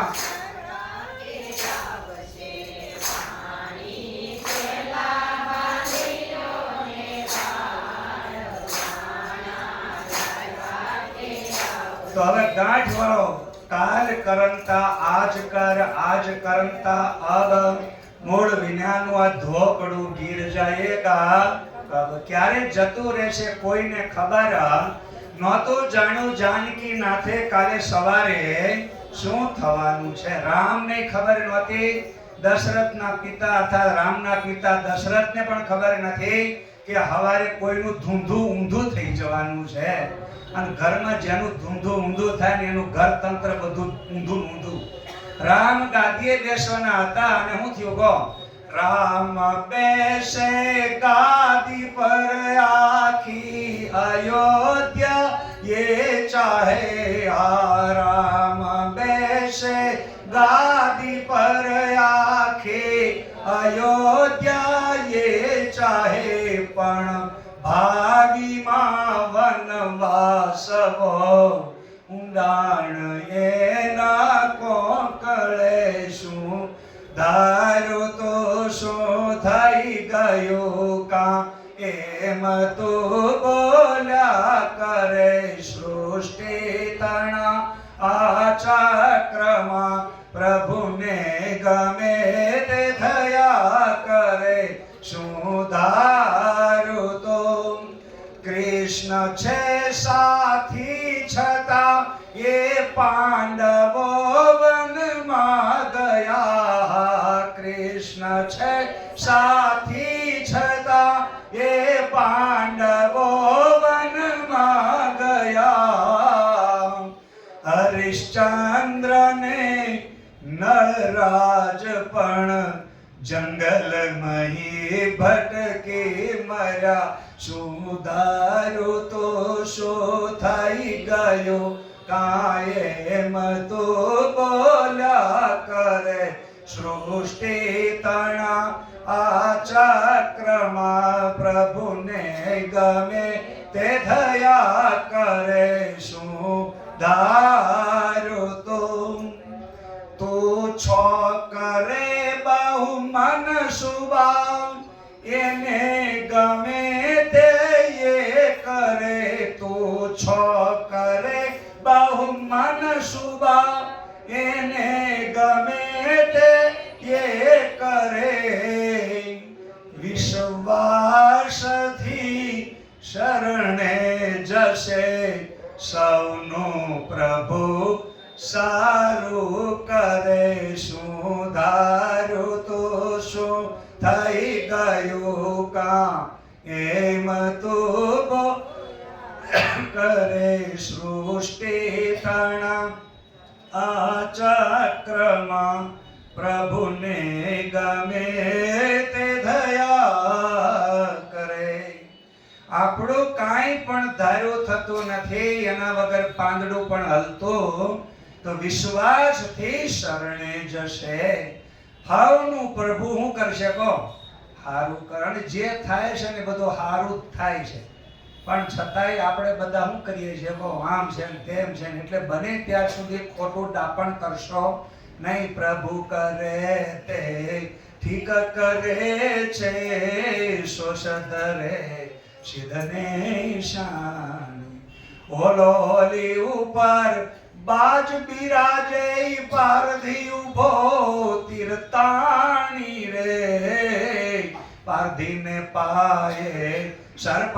જડસિયો બાજ બન્યો ધૂળધાણી રે વિચાર કરો ભગવાન વગર કાંઈ કશું ઈશ્વરની એવી એક અલૌકિક શક્તિ આપણા બધાયના ઉપર એક એવો એનો આમ પ્રભાવ છે અને એના પ્રભાવથી આપણે બધા નિમિત્ત બનીએ છીએ અને આપણી અંદર ભગવાન નિમિત્ત બને છે ને ત્યારે જ યાદ રાખજો એ તમારું મોઢું થોડુંક પોળું થવા દે છે અને જ્યારે તમારું પાપ આડું હોય ત્યારે એવું આમ હકેલાઈ જાય છે ને એવું મીંડું નીસળા જેવું મોઢું થઈ જાય એ વખતે આપણને એમ થાય કે આનું મોઢું ઠરડાઈ કેમ ગયું છે તો આવી રીતે માણસના જીવનમાં આ બધું જે કાંઈ હક દક આવે છે ને એની અંદર કર્મ પ્રધાન વિશ્વ રચી રાખા જો જસ કરવ તસુ ફલ ચાખા તો કર્મ બધાની સાથે જોડાયેલું છે જો મોત આવવાનું છે તો કોઈ બચાવી નહીં શકે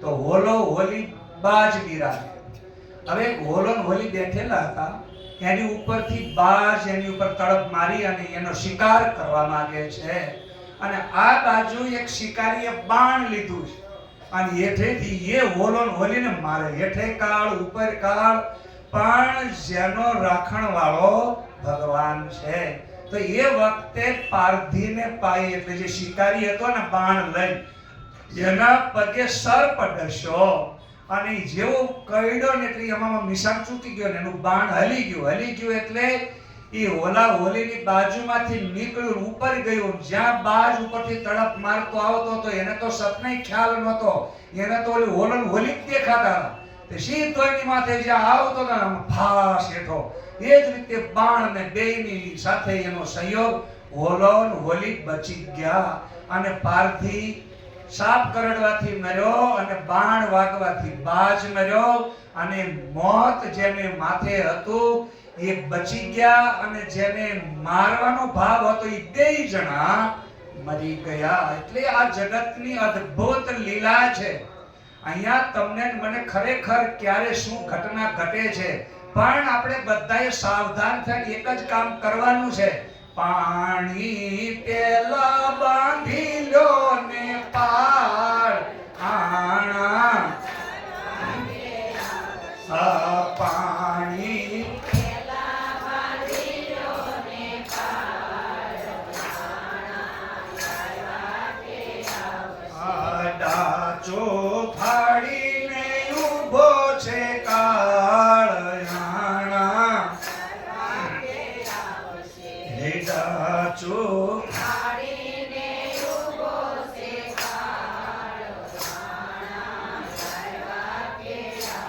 આપણે બધા મનમાં વિચારીએ છીએ તું તો જાણે કે મારે મરવાનું નથી, તું તો જાણે કે મારે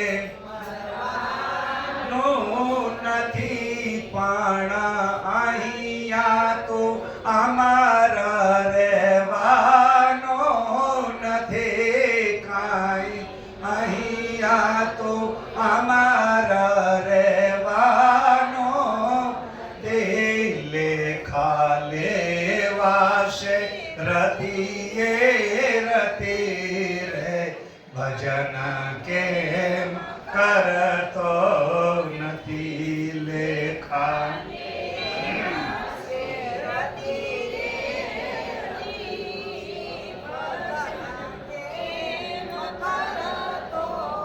તો એક વાત યાદ રાખજો, શરીર કોઈનું રહ્યું નથી અને રહેવાનું નથી. એટલે હવે પરીક્ષિત રાજાને અહીંયા 7મો દિવસ તક્ષક નાગ કરડવાનો છે અને આ તક્ષક નાગ કરડે અને એનું શરીર શાંત થાય એની પહેલા સુખદેવ મુનિ કહે છે કે હે રાજન તું સાવધાન થઈ જા. આ કળીકાળ કળિયુગની અંદર બધા જ લોકો છે ને અહીંયા હવે જે તે પ્રશ્ન કર્યો છે કે કલિયુગના જીવો કેવી રીતે સુખી થશે, આ કલિયુગના જીવો આમાં કઈ રીતે આ પાપમાંથી બહાર નીકળશે, તો એના માટે એક ખાસ યાદ રાખજો. આપણે હવે હું ન કરવું કહો, કોઈના કાલા ના ફોલવા. કાલા ફોલવા ખબર પડે? આપણે જૂના જમાનામાં રૂ વીણવા, કપાસ વીણવા જતા હતા, ખબર? અને પછી કાલા ફોલતા હતા. હા, એમ આપણે ઘણા લોકોને આપણે શું કરવા જઈએ, કાલા ફોલવા જઈએ.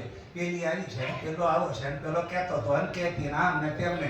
એટલે કોકનામાંથી બધું ખોદી ખોદીને બારું ખુશી ખુશી લાગીએ અને એમાં આપણે બધી ખોદણી કરીએ છીએ.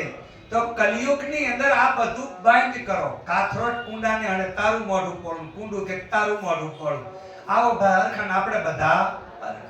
અને એટલે આ દુનિયામાં જેટલા લોકો છે ને આ કલિયુગમાં બધા જ પાપના મોઢામાં છે. કેમ કે કલિયુગનો અર્થ જ એવો છે કે પાપ, અને આમ ગણો ને તો પેટ મેલી પ્રજા આવશે. અત્યારે આપણે બધા, તમે હું એમ કહું, હું પોતાને એમ કહું કે હું બહુ સાવકાર છું, તમે પોતાને એમ કહો કે હું બહુ સાવકાર છું, તો અત્યારે મોટા ભાગના તમે લોકો જોજો સ્વશ્લાઘના વાળા. સ્વશ્લાઘના એટલે પોતે પોતાને જ વખાણ કરે, હું કેટલો મહાન છું, હું કેટલો પોતાનો બાવડો થાબડ થાબડ કરે. ખબર પડી તમને? તો એવા લોકો જે છે ને એ આ દુનિયામાં છે ને 2-3 દાડિયા લઈને નીકળી પડે છે. શું નીકળી પડે કહો? દાડિયા. એને શું કહેવામાં આવે અમારી ભાષામાં ખબર છે? ઉષ્ટ્રાણામ વિવાહેષુ ગીતમ ગાયંતિ ગર્ધભા. બરાબર શ્લોકનો અર્થ સમજો. શું કીધું? ઉષ્ટ્રાણામ વિવાહેષુ. ઉષ્ટ્ર એટલે ઊંટ થાય. શું થાય કહો? ઊંટ. હવે આ ઉષ્ટ્ર એટલે ઊંટ, અને ઊંટના લગ્નમાં ગધેડાને ગાવાનું નિમંત્રણ આપ્યું. મગજમાં ઉતર્યું? તો તમે બધા તમારા ઘરે લગ્નમાં પાર્ટી બોલાવતા હશો ને, ગીત ગાવાની પાર્ટી. તો અમને તો છે ને એક જ બોલાવે, જો હરણાઈ એમાં આવી જાય. ખબર પડે? હોંચી કરે ને એટલે એમાં એને, અને પાછો ઈ કિક મારે. એને ઘણા લોકો છોકરા હોંચી હોંડા કે એ, અને ગધેડા ત્યારે જોજો બહુ ફોર્મમાં હોય ને બરાબર વૈશાખનો તડકો જામ્યો હોય અને વંટોળિયા સળતા હોય, એકલો જ રખડો મસ્તીથી, અને એકલો ગધેડો ભાડો એકલો કોઈ છે એમ કરીને પછી કિક મારે. અને એવો કિક મારી નથી ના પછી હોંચી કરતો, તો દોડતો જાય, હોંચી કરતો દોડી અને છેલ્લે ઉભો કરી ઉભો રહે છે. એટલે ઈ જે હોંચી હોંડા આ ઈ છે ને હરણાઈ વગાડતો ગીત ગાતો બજારમાં દોડે અને ઊંટના લગ્નમાં એને બોલાવવામાં આવ્યો. હવે એ વખતે ઊંટે જ્યારે એને બોલાવ્યો એટલે ઉષ્ટ્રાણામ વિવાહેષુ ગીતમ ગાયંતિ ગર્ધભા, અને ગધેડાએ જ્યારે ગીત ગાવાના શરૂ કર્યા ત્યારે પરસ્પરમ પ્રશંસંતિ. હવે ઊંટ ગધેડાના વખાણ કરે, શું તારો સૂર છે, શું તારા ગીત છે, ખરેખર મારે તો મજા આવી ગઈ લગ્નમાં. ત્યાં ગધેડે ગીત ગાય અને એ ગીત ગાય ઊંટના વખાણ કરે, શું તારી હૂંડ છે, શું તારી ડોક છે, શું તારા ટાંગા છે, અને બધું બે એકબીજાના પરસ્પરમ પ્રશંસંતિ. બે એકબીજાના શું કરે કહો? વખાણ કરે. આવી બે એકબીજાના વખાણ કરે કે બે સિવાય હરામ બરોબર તો બીજું કોઈ હોય? વૈશાખના તડકામાં ગધાડે છે બીજું કોઈ હોય? એને સાંભળે કોણ?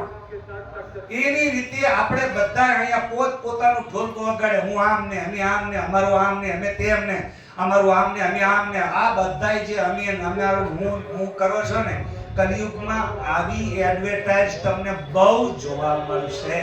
સતયુગની અંદર, ત્રેતાની અંદર, દ્વાપર સુધી તો થોડું મારી પાસે મેન્ટેન થયું, પણ ગુલાબને કહેવું નથી પડતું મારી પાસે સુગંધ છે, તેમ સુગંધ લેવા આવો કે બોલો.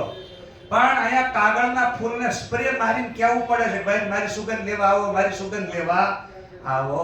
પણ એક વાત યાદ રાખજો, કાગળના ફૂલ ઉપર તમે સ્પ્રે માર્યો છે, સુગંધ છે, પણ એમાં મધમાખી મધ લેવા આવતી નથી. નોંધ લેજો.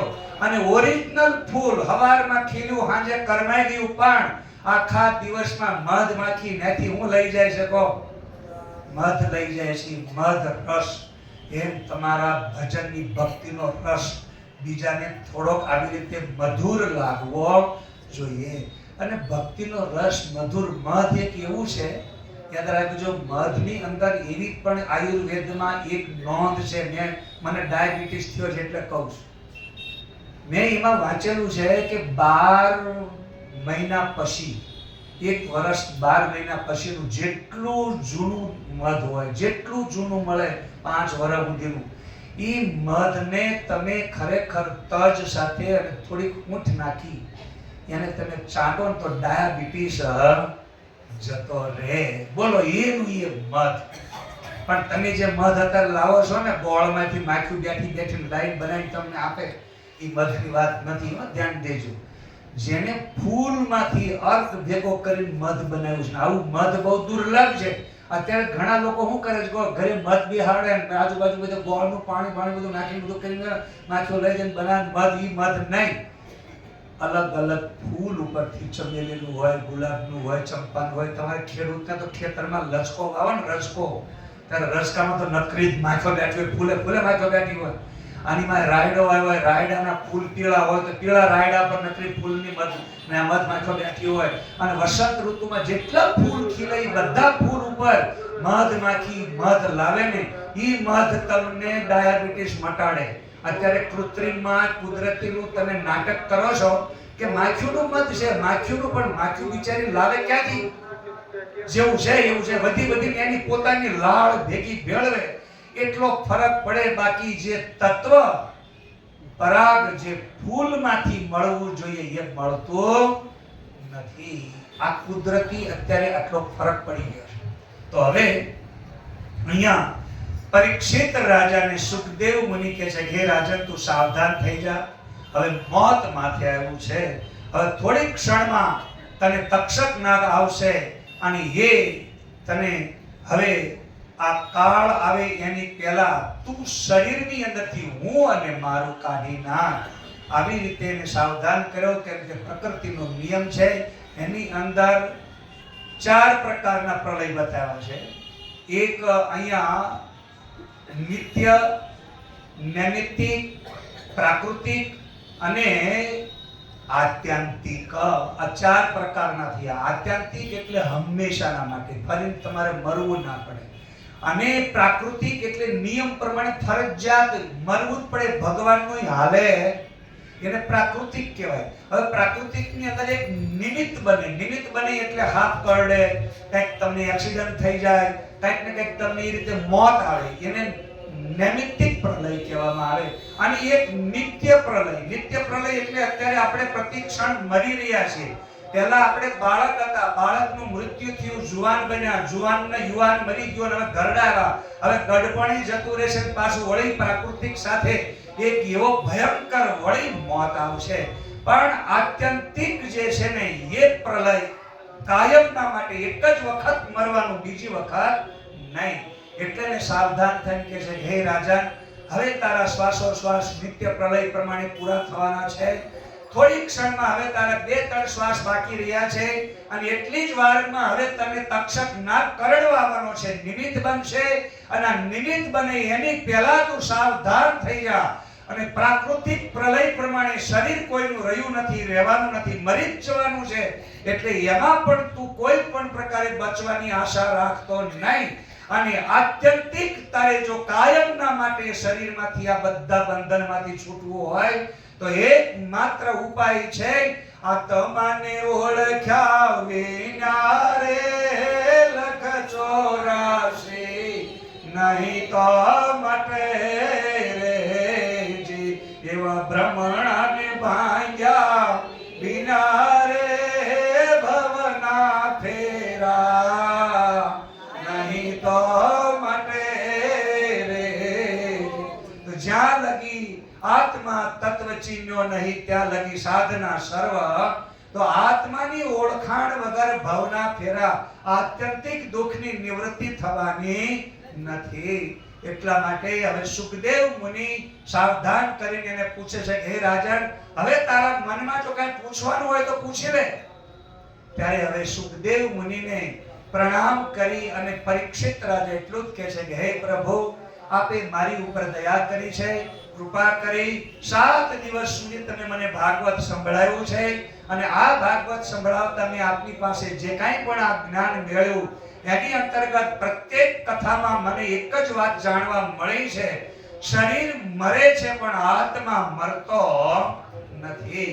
એટલે શરીર અને આત્માના આ બંને વચ્ચેનો જે તમે મને સમગ્ર દશમ સ્કંદમાં મારા ઈષ્ટદેવ ભગવાન કૃષ્ણનું ચરિત્ર તમે મને બતાવ્યું, એમાં જે તમે મને આનંદ અને અદ્ભુત દિવ્ય શક્તિનો અનુભવ કરાવ્યો, એ દિવ્ય ચક્ષુથી દિવ્યના દર્શન જે મને થયા, એનાથી પ્રભુ હવે મારા મનમાં કોઈ શંકા રહી નથી. હવે મને કાંઈ પણ પૂછવાનું થતું નથી. તો કહે છે હે રાજન, જો તારે પૂછવાનું ના હોય તો છેલ્લો મારો અંતિમ બોધ હું તને કહું છું. ભિન્ને કુંભે યથા સ્થિરે, કે જેમ ઘડો માટીનો બનેલો હોય અને માટીનો ઘડો જ્યારે એને તમે તોડી નાખો તો માટીમાં ભળી જાય, પણ ઘડાની અંદર રહેલો આકાશ એ આકાશ મહાકાશમાં ભળી જાય. એવી જ રીતે આ જીવ આ સંસારમાંથી મુક્ત થઈ જાય છે. એને હવે કોઈ પણ પ્રકારનું કાંઈ રહેતું નથી. એટલા માટે હે રાજન, હું તને છેલ્લે આશીર્વાદ આપું છું કે તક્ષકને હવે આવવાનો સમય થયો છે. અને એ આવ્યા પહેલા હું તને સ્પષ્ટ કહું છું, અલંકારમાં જેમ અહીંયા બહુ 4 શ્લોક જ એવા ભયંકર આપ્યા છે જેની અંદર છેલ્લે હવે પરીક્ષિતને બીજું કાંઈ પણ આશીર્વાદમાં મેળવવાનું બાકી રહેતું. જેમ સોનામાંથી બનેલા અલંકારમાં સોનું છે, એમ તું ઈશ્વરમાંથી આવેલો જીવ ઈશ્વર સમાન છો, અમર છો, તારામાં કોઈ પણ પ્રકારની ક્યાંય પણ વિકૃતિ નથી. એટલે જે પ્રકૃતિમાં વિકૃતિ છે એનાથી તું જુદો છો.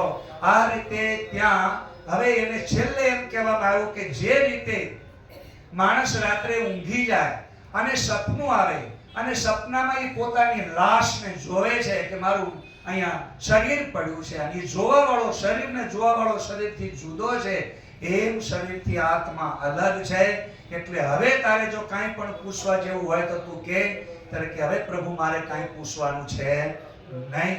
અને છેલ્લે હવે પરીક્ષિત રાજા ગંગા સ્નાન કરવા જાય છે. હવે ગંગા સ્નાન કરવા ગયા પછી ત્યાં ગંગામાં સ્નાન કરતા એની ધ્યાન કર્યું છે. અને ધ્યાન દેજો બરાબર. હવે જ્યારે આપણે બધાયને અંતિમ જ્યારે આવી સ્થિતિ હોય, માથે મોત આપણી હોય અને એ મોત જ્યારે માથે નગારા વગાડતું હોય, એવા સમયે આપણે નિર્ણય કેવો લેવો, અને એ નિર્ણયની અંદર ઈશ્વરની સાથે તમારો એ નાદ, અને નાદ સાથે તમારો જે શ્વાસોશ્વાસનો જે ભેદ, અને ભેદની અંદર જ્યારે તમે ઓમ સોહમના નાદને જ્યારે હૃદયથી ઉપર ઉઠાવો છો, ત્યારે ઉઠ્યો અનુભવ ત્યારે થયું રે અંજવાળો. ઉઠ્યો અનુભવ ત્યારે થયું રે અંજવાળો. જ્યાં જોવે ત્યાં તેવું હોય રે સોહાગી જીવયારે અવસરીએ જેને સદગુરુ સેવ્યા. હવે આનો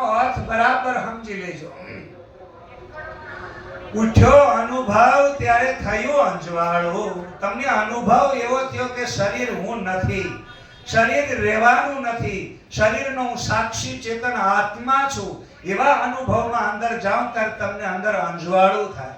અને એ અંજવાળું થતા પછી જ્યાં જુઓ ત્યાં બધે એક જ મમાત્મા સર્વભૂતાત્મા. જેવો હું છું એવી બધી પ્રજા છે, પણ આની અંદર એકમાત્ર આટલી જ ખામી છે. એક સમજણ પૂર્વક શરીર છોડે છે અને એક રીબાતો શરીર છોડે છે. બે શરીર છોડે છે, પણ એક જણે અહીંયા હવે પરીક્ષિત રાજાને સુખદેવ મુનિ કહે છે કે હે રાજન, એક સર્પ જ્યારે કાંચળી છોડે છે તો એના શરીરનું જ અભિન્ન અંગ છે, એની ચામડી જ છે, પણ એ ચામડીની અંદરથી ધીરે કરીને સરકીને બહાર નીકળી જાય છે.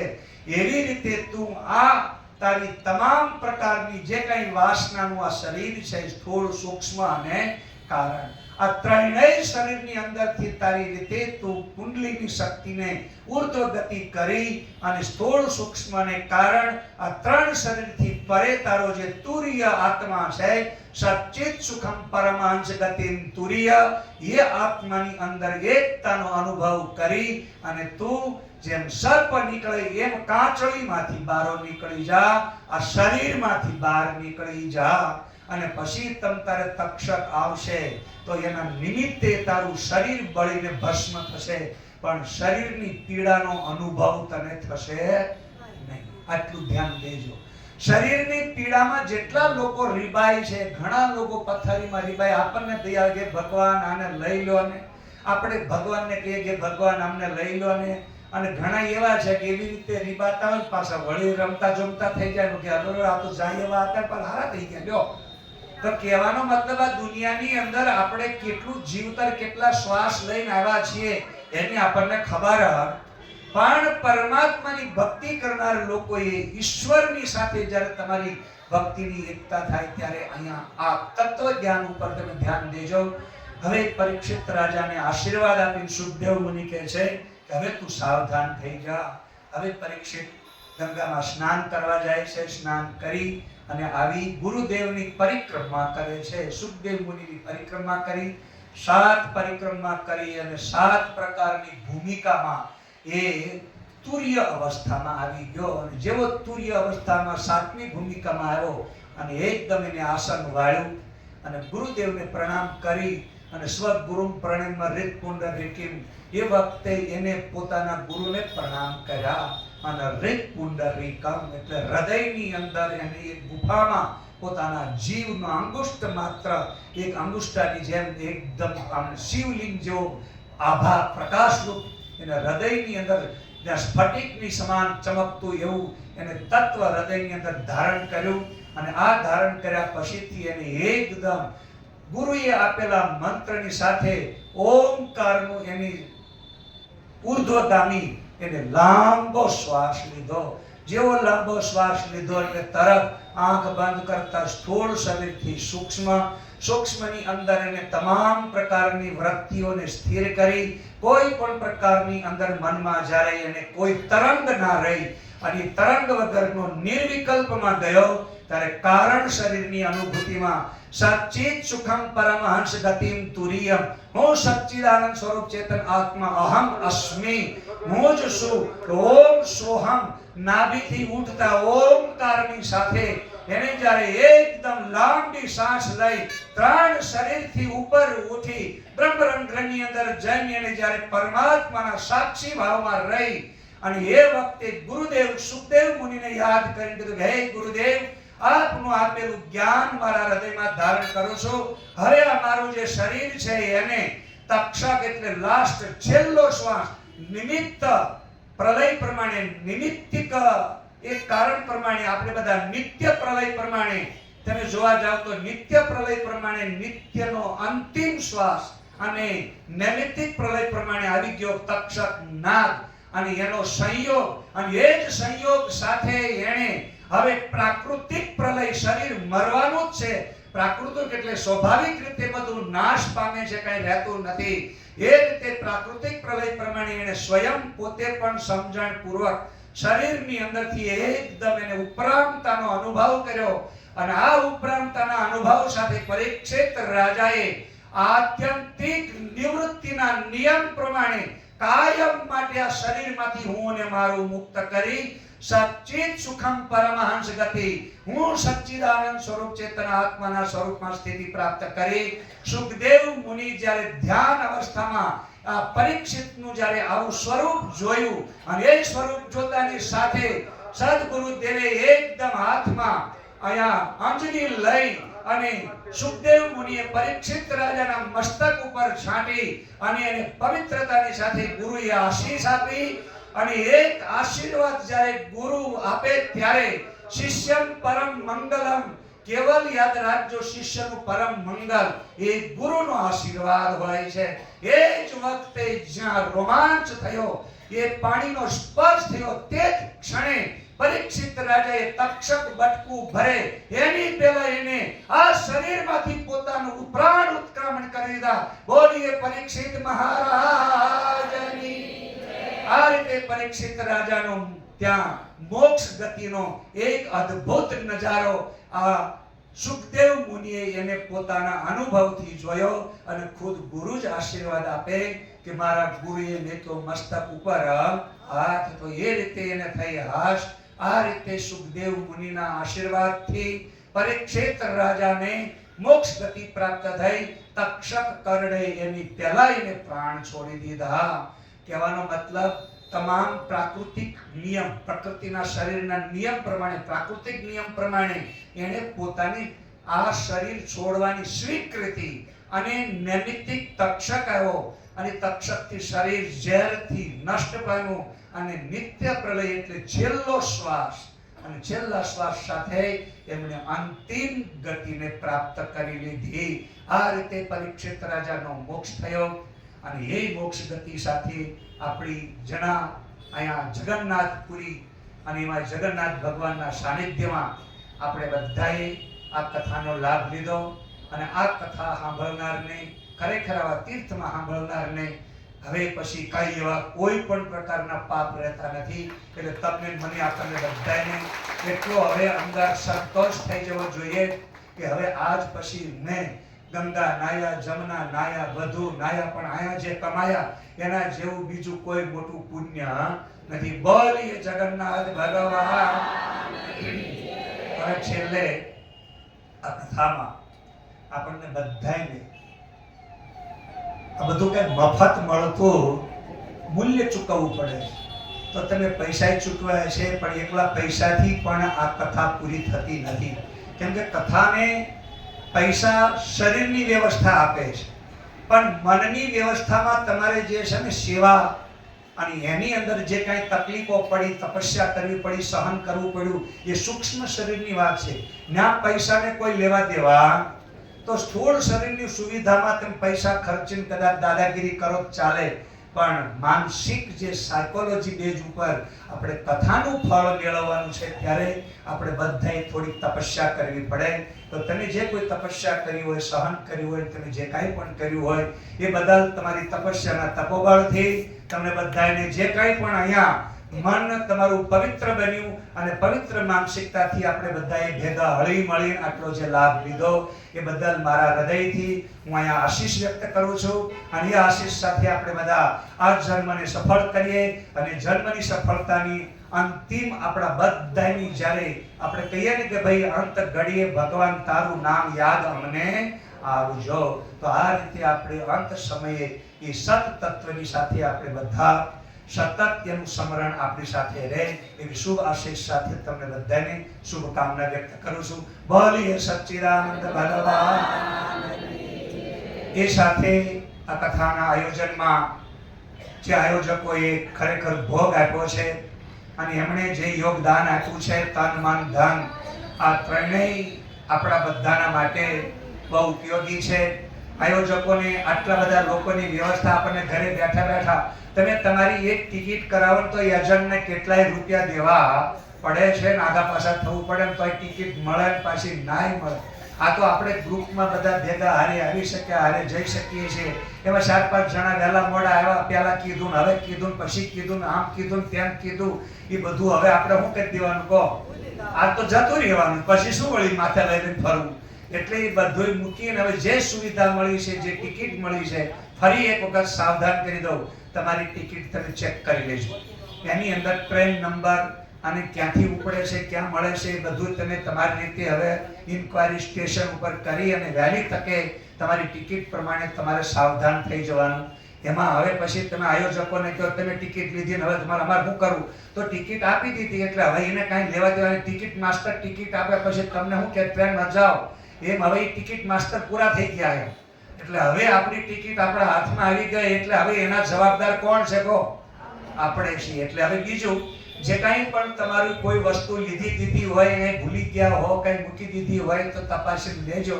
નકર ઘણા કે મારું છે ને મોબાઈલનું ચાર્જર રહી ગયું, અને એ રહી જાય તો વાંધો નહીં, ચાર્જર તો બીજો લઈ જવાય છે, પણ ઘણા ધ્યાન રાખજો અંદર કોઈ સભ્ય ના રહી જાય કે ભાઈ પાછા નીકળી ગયા, એક જણ તો રહી ગયું. તો હવે આ બધું કાંઈ થોડુંક સાવધાની કાળજી લેજો.